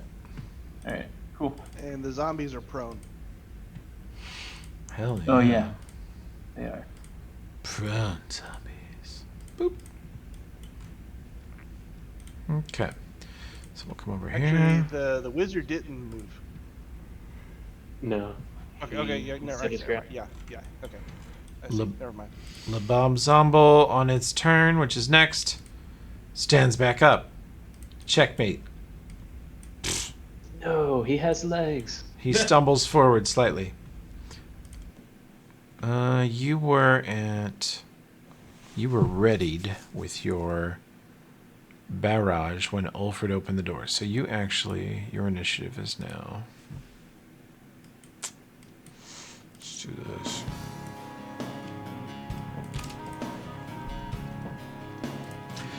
Olbrin, at your current angle, you're to the right of the door, so you're looking through the door, and you can't see Gartone from here. It is Gartone, you're pretty sure. Okay. You can see two undead targets just past Croctaw and Ulfrid. You've heard Ulfrid declare that the undead are not a huge threat. You know Nomcath is right in front of you, and you could, say, move 10 or 15 feet to your left and see the main bad guy if you want to see him. Nomcast, what do you want? I can get you on the wizard fast. Let's do it. Okay. Especially with that grenade launcher of his. That's what I'm thinking too. Okay. Nomcast having flashbacks of fighting the last alchemist. I'm having flashbacks. Complete with tidal surge in use. Bad things. So I'm gonna move up to Nomcath. Actually, where I want to do this at? Where is Luna and Ulfrid in relation to me as well?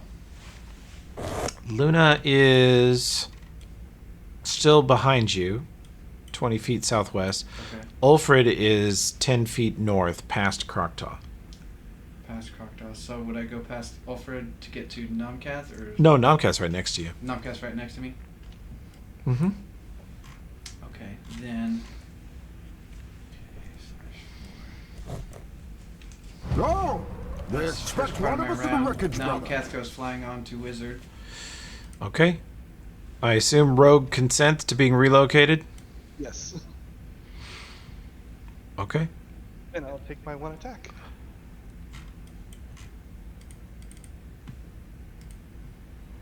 I want to be relocated, but no.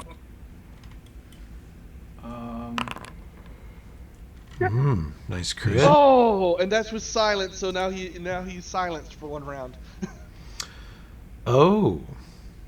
That's the first time I've ever got to use that in a Except reasonable they way. do get a will save. Let's see. Apply the damage. He has Stone Skin. Can tell he has a Stone Skin effect. And he attempts his will save against your silence effect. And then also.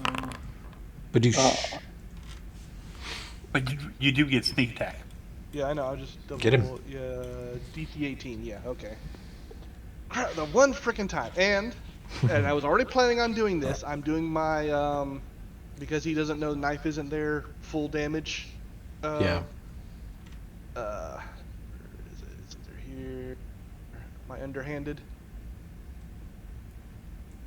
Or a single attack, so Dang. yeah, that underhanded is nasty shit. Mm-hmm. Okay. You deliver a nasty shot at the end of this. He is mildly injured by it. You feel like you've stabbed a Oh, mount. that's also going to do a dispel on one of his Oh, you have Dispelling Strike. Yep. Let's see. Do we make you a caster level check for that? I don't know if we ever did. Or did we make you an activatable thing?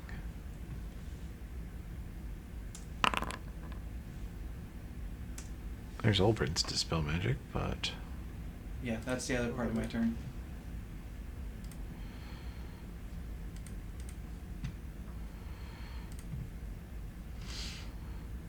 That's all you got? Let's see.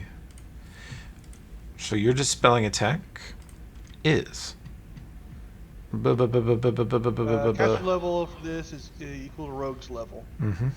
So I just make a roll plus my level. Mm-hmm. That's pretty Roll good roll. 1d 20 plus 14. That's it. 23. Okay. Minus 11. 12th level. You do not dispel anything, but you were within a couple of doing so. Alright. His caster level is really high. Okay. Yeah. And then my dispel goes to me. Your dispel? Mm-hmm. Oh, you did a TC and a dispel. Yes. Peerless speed. Okay. 4th level down to a 3rd level. So. Your caster level check, which was automatically rolled by your dispelling check, D20, 14, minus 11. You get caster level effects of 15 or lower, which does not get anything. Fuck. Yep. You guys are beating on a 17th level alchemist. Son of a bitch. He is a large man. Large man. But then it's Nomcat's turn. Large man gets stabbed to death by little cat man.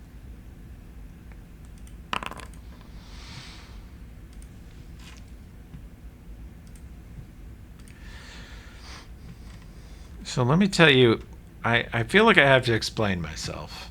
Because this is supposed to be a highly intelligent villain. But I sort of willingly got, like, he doesn't have See Invisible up, which is going to cause him to get destroyed by Nomcath right now. But I just want to, in his defense, he was in the middle of the magic machine blowing up his brain with amazing electrical ecstasy. He was having a good time. Oh, yeah?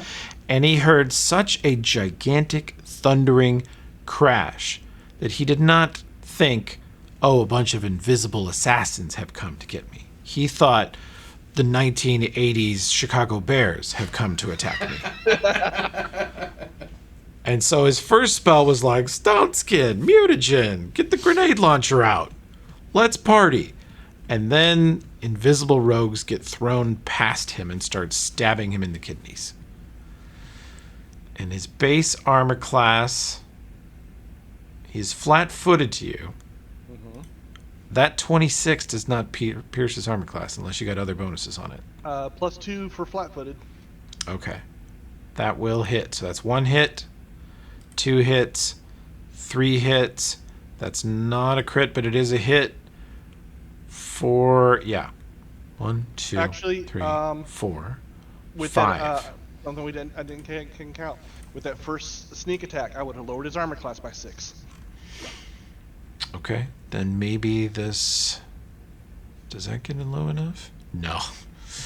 His AC is amazeballs. Jeez. His base AC is 33 right now, with 2 rounds of prep. Oh, fuck. His flat-footed, the Nomcast against, is 27, 24, 6, 19. No, you can have the crit. Okay. So, Oh, is he roll me still the alive? first sneak attack. Yes. All right. When First you sneak started attack- stabbing this man, I'll have you know he had almost 300 hit points.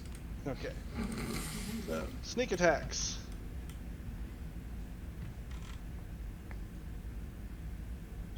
One. 2. That's the doubled one. Technically, Captain down. Damn! Fucking A. Nomcath. Wow. Rolling. I am one single target takedown if things are good. Nomcath Well, rolling. Look, you guys are hasted, buffed. You kicked in the door like the fucking SWAT team Is he invading dead, the dead, wrong dead? house 'Cause to if he's shoot not taxpayers. Dead. Keep stabbing. You paid $50,000 for this ambush. For this assassination. You paid $50,000 to catch this man unawares, and you have done so and made the most of it. Just killed the level 17 villain. Is he dead? He is. Nomcath, he's at -18, which will not kill him to his con. Do you have anything else? Keep going. Yes, I got a 4th sneak attack. Okay, lay it on me. Nomcath, this man, it's almost like his organs weren't in the right places. It was unbelievably hard to kill him. You just had to go absolutely nuts with haste and everything and stab him so many times. You have simultaneously thought, I've never had to stab someone so many times, and I've also never landed so many good shots. Like, it's a good thing. This all worked out. But this man was like chopping down a mountain, but it's done. He's down. All right, so I'm going Luna's to in the other room still. a spell. Luna, would you get in here? No, she will. Would you quit fucking around out in the lobby? She's gonna swift cast. She's gonna sprint. 5-foot step, and then charge into the room. Hell yeah. Don't step on. You plow through the tiny cockroach. It's hovering in the doorway, violently shoving her to the side. Yeah, I guess I can't quite, charge really. I guess I could if I wanted to go through table stuff. Wait, no, I can fly. You're flying. Yeah, You can go over the tables. So Yeah, you're- really, you targeted that with that tech wizard. That man, as he watches Gartone cut to ribbons by an invisible chipper shredder machine, and you come flying, the dwarf comes tumbling through the doorway and starts bashing in undead, and then you come flying past the dwarf with flaming wings, black feathered wings, I forget. Flaming wings. Great sword first. He looks at you and makes this pleading face and holds up both his hands, and he's like, no, no, no, no, no, no, no, no, no, no, no, no, and he like points at Gartone. She gives no fucks. The last thing he ever said to anyone on Earth was, no, no, no, no, no, no. You nearly kill him in one shot. He screams in agony, flies back against the doors, nearly falls down. I did 2 additional points, but yeah. Yep. He's still on his feet, but he kind of wishes he weren't. He's thinking about playing dead. Bob Zombie. Time for the most amazing crit. Nope. Bob Zombie stands up from prone. 5 foot. Caves Luna's stupid natural one. Misses. Technomancer. Still screaming, no, no, no, no, no, no, no. 5 foot away from the flaming wing death lady. Actually, you know what, you little punk? Today's the day. Punch him in the face. Today's the day He become cat.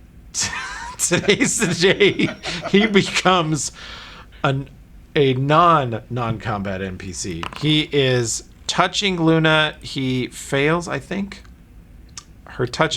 He reaches. You see him cast Vampiric Touch. You know the spell, and he reaches out to touch you. And she literally holds her greatsword up above her head and stands on her tippy toes and balances, moving her torso out of the way, like a baseball runner dodging a tag out.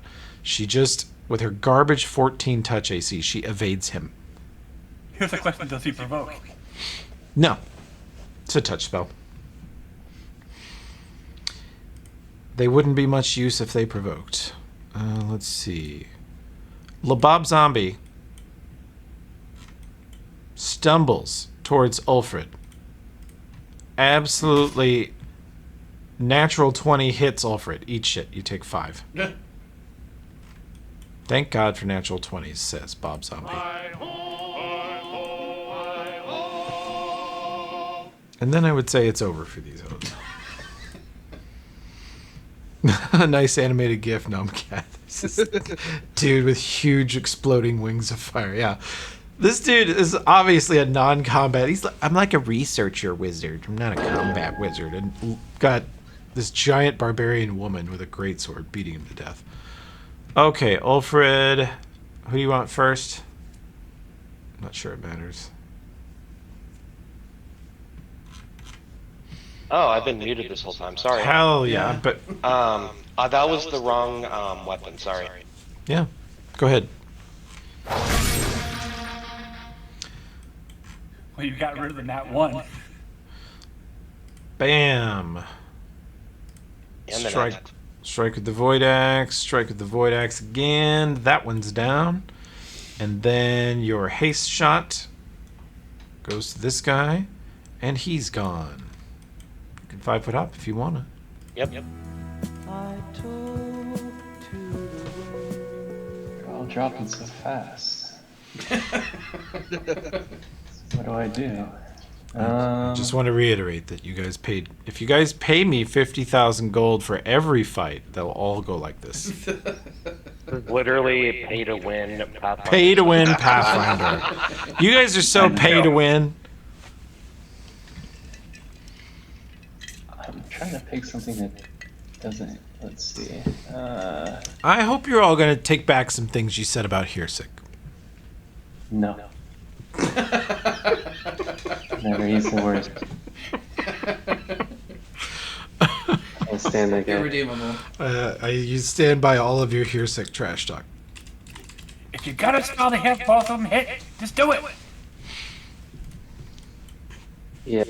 Get him. Go ahead and hit all three of them. Oh my god! Wow. Do you perhaps feel that that is in any way excessive? Nah. Paid $50,000 to kill these guys. I won't roll that reflex, man. Natural 20. Fuck you. Bob Zombie makes the save, takes half damage, and is dead anyway. Oh, apparently I can't make the reset like say from the spell. Oh my gosh. You are out of combat. Easiest combat in like 10 levels. I don't even Dudes in the damage front. either. The two dudes in the front were harder in this room. Yeah, the Borgs. The Borgs are hard to catch unawares. They're so tanky. One of the Borgs nearly punched Luna's head off. Didn't quite get the crit. So these bodies, they're human bodies on the thing? Heal check. Ulfred says we're going to slam him in the back of our Dragula.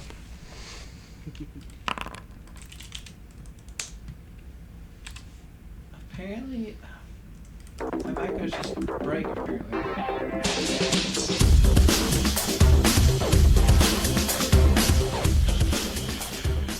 Okay, heal check. The bodies on the slab at the moment are humans. They died from something not dissimilar to a vampiric touch spell, some sort of reverse energy flow. They had their moisture, their bodies stored energy, their fat cells, their nutrition in their blood, and their souls, you would say, sucked out simultaneously into this machine. Which, by the way, is still crackling with energy and shows that it's at 40% energy.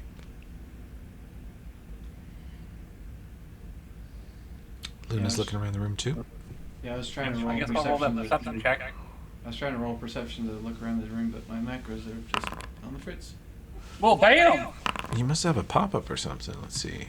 Yeah, I'm doing a refresh, see if that will Okay. fix it. I rolled a natural 1 for you. You're welcome. Glad Wow. I could help. Thanks for It's a good thing I was here. GM helping. I rolled a nat 20 on my perception check. You guys are... This room is... How about that? That's a little bit better. Okay, sure, you can have your 4. That totals to 23. Congrats. This room is filled with weird tech. Some of it you guys recognize. Some of it is Marrow's tech from Scrapwall. That, you know, you guys more and more, the more you realize how much of that stuff that technically recovered, you're wishing you just annihilated that place when you first defeated her. But let's have a... Who's thrown down a knowledge engineering check? I did. I got Okay. What was our best heal check? 26. Croktaw's on it. Ulfrid assists, so that's 28. Nomcath's 29 knowledge engineering. +2 for tech. You've never seen this machinery configured this way. You've seen it set up to sort of jumpstart the Rust Risen to take them from minimal zombie-like unlife to techno-zombie sort of superior strength, superior speed. It sort of boots them up into being greater undead than they originally were. This is sort of the same idea, but in reverse. This takes a living subject and sucks the life out of them, quite literally. And he was absorbing that himself? Uh-huh. So just for, like, pleasure, or did it do something else, like empower him? His body appears to have a surprising amount of illnesses.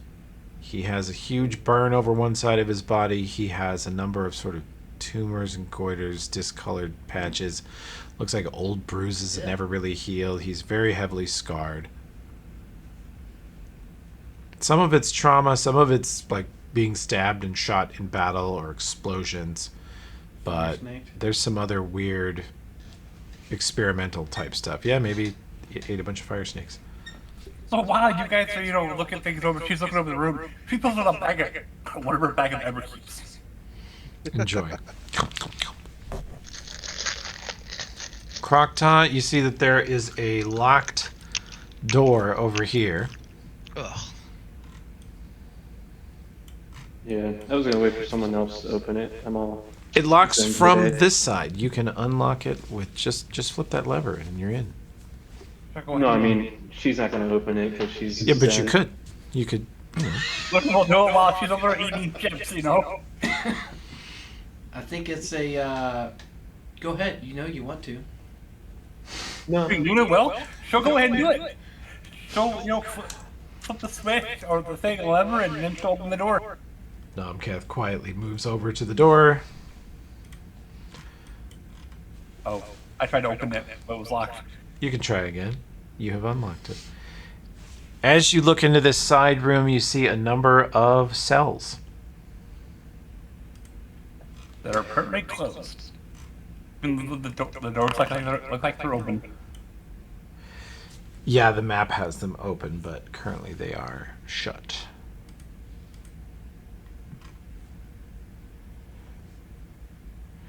And Luna, you guys can... Luna, do you buy Spellcraft? Yes, I do. This rune on the floor immediately stands out to you. There are 1, 2, 3, 4, 5 cells north to south, and then some storage, some boxes, and other crates at the south end of the hall. As soon as you look at that... What the fuck is that? She'll cast it though too. Make sure it's magical. All of this bears the marks of a building that was built with... Sorry. Just playing around with your space bone? Yeah. Yeah. Just That's what I- middle of that's what I- DM exposition. It's a good time. Get out my space bone. Just swing it around. Practice swings. Yeah, just play with it a bit. I am a space alien. It's my fault. I put that treasure down. I have no one to blame but myself. So you see these cells are all shut and locked from this side. And they all have enchanted locks, which, Luna, you're like, yeah, these are like 3 or 4 out of 10. They're pretty strong. The enchantment is probably strengthening these stone doors to where they're the quality of steel. This whole place radiates a 2 out of 10 because it was probably heavily stone shaped and warded against fire and other things like that. And then you get to this rune and this cell. And this rune is 10 out of 10. It maxes out the Richter scale of magical activity. It is extremely potent. It is doing a number of different things. And when you sweep your detect magic back towards the cell, you get nothing. 0. What kind of magic?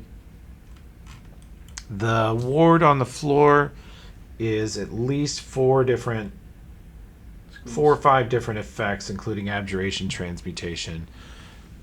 And to try and figure out what spells? I rolled a 33 spell, if that helps. That rune is some kind of custom creation. You've never seen its like before. You guys recognize it is based on a word in Draconic, which is a word that sort of means cancel or suppress. And it is creating a focused, basically anti-magic field in the adjoining cell. And some other effects that you just literally don't recognize and your detect magic spell cannot help you with.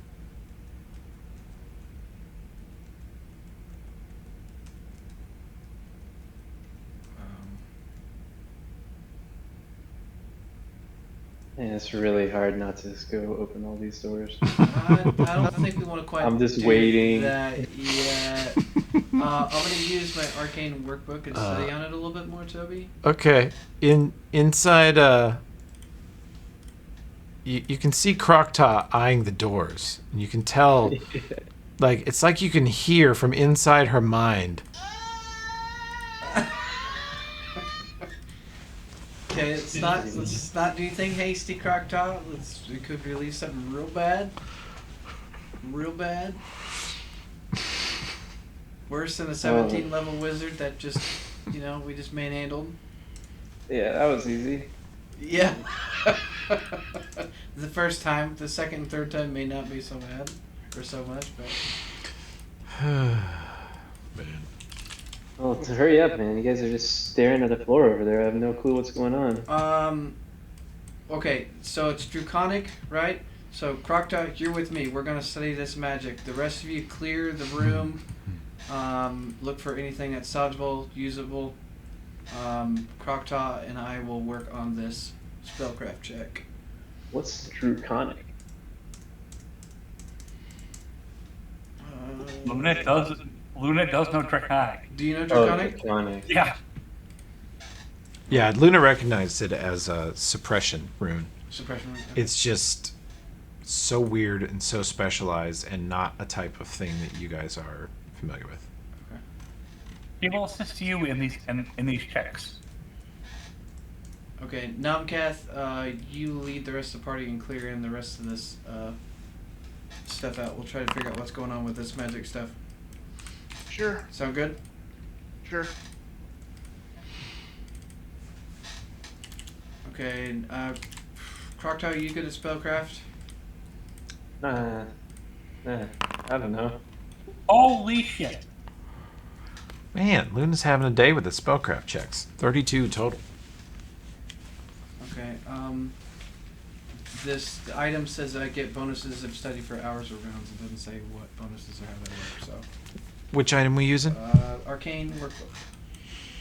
Oh, Olbrin gets out his arcane coloring book. Yeah. Color in the lines. It is a do better. pop-up scratch and sniff Yep, book for wizards. Exactly. When used as a reference, this takes... Oh, it only takes 1d4 full rounds. 1d4? Oh, the bonus increases if you spend 1d4 hours. I don't think we got hours. but we got Yeah, I a don't know if couple you want to rounds. do that. You have made a lot of noise in a part of town that does have security forces. Yeah, we'll take a couple rounds while we're clearing the rest of it, but we're not going to take hours.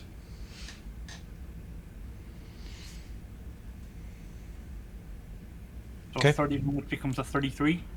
Uh-huh. Will this book give any kind of bonus to my 29 there? Or does it matter? I don't know how this You works. get 33. Luna's at 32. The two of you together are at 35. I will give you that. The arcane workbook. You open it up to a page, Olbrin, that looks like it's in a similar language to this. It's a similar dialect of Draconic. Mm-hmm. And you flip to that page, you're like, I've seen this before, I've seen it, and you finally find it, like page 75. Here it is. This rune looks kind of like that one.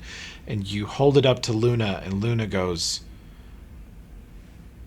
mind attack is what that suppresses. Huh. And Luna, you know the rune for enchantment. It's not that. I know the runes for enchantment, but that's not it. So this is suppressing a mind attack? A mind affecting attack? Maybe one of those Dominion things? Maybe. You guys are pretty familiar with Dominion.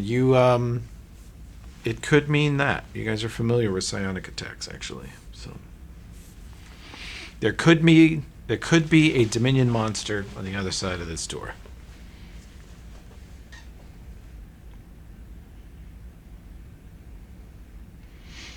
And with that, we'll break for next week. All right. Nowhere near level 15 yet.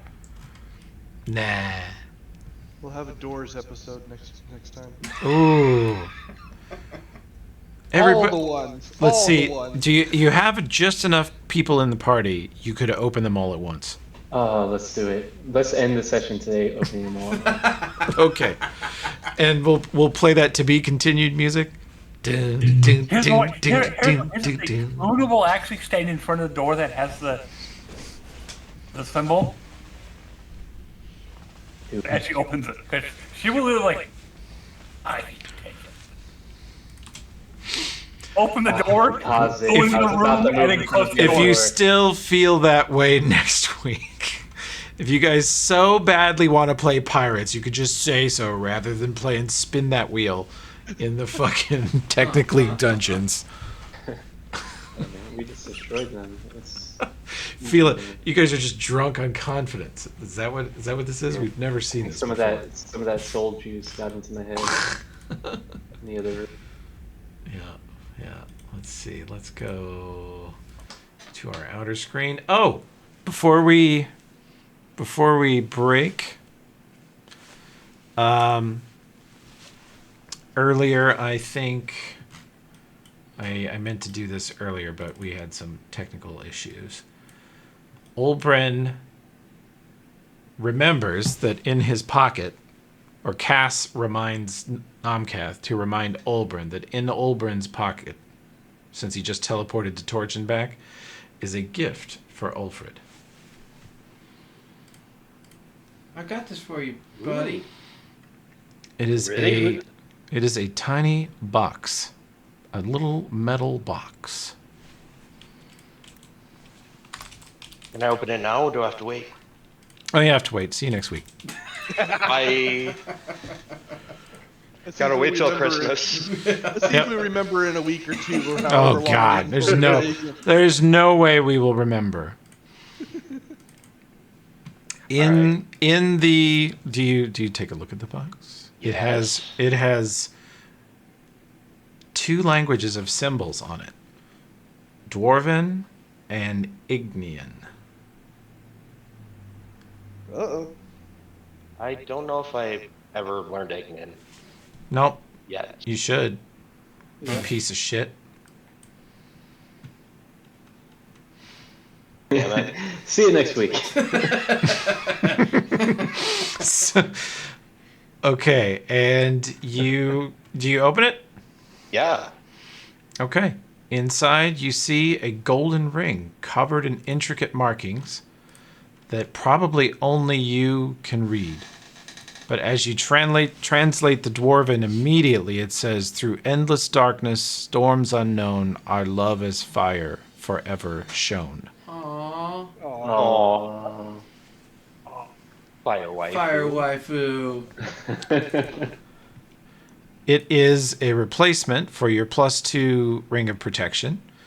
It is a +3 ring of protection.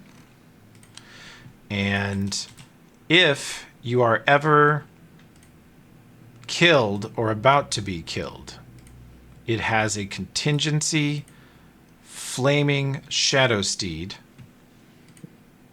If you are ever definitely about to fail a save that will kill you or take damage that will push you to your con, it will summon a flaming steed that will pick you up and run away with you into the shadow realm and transport you to whoever has the other ring.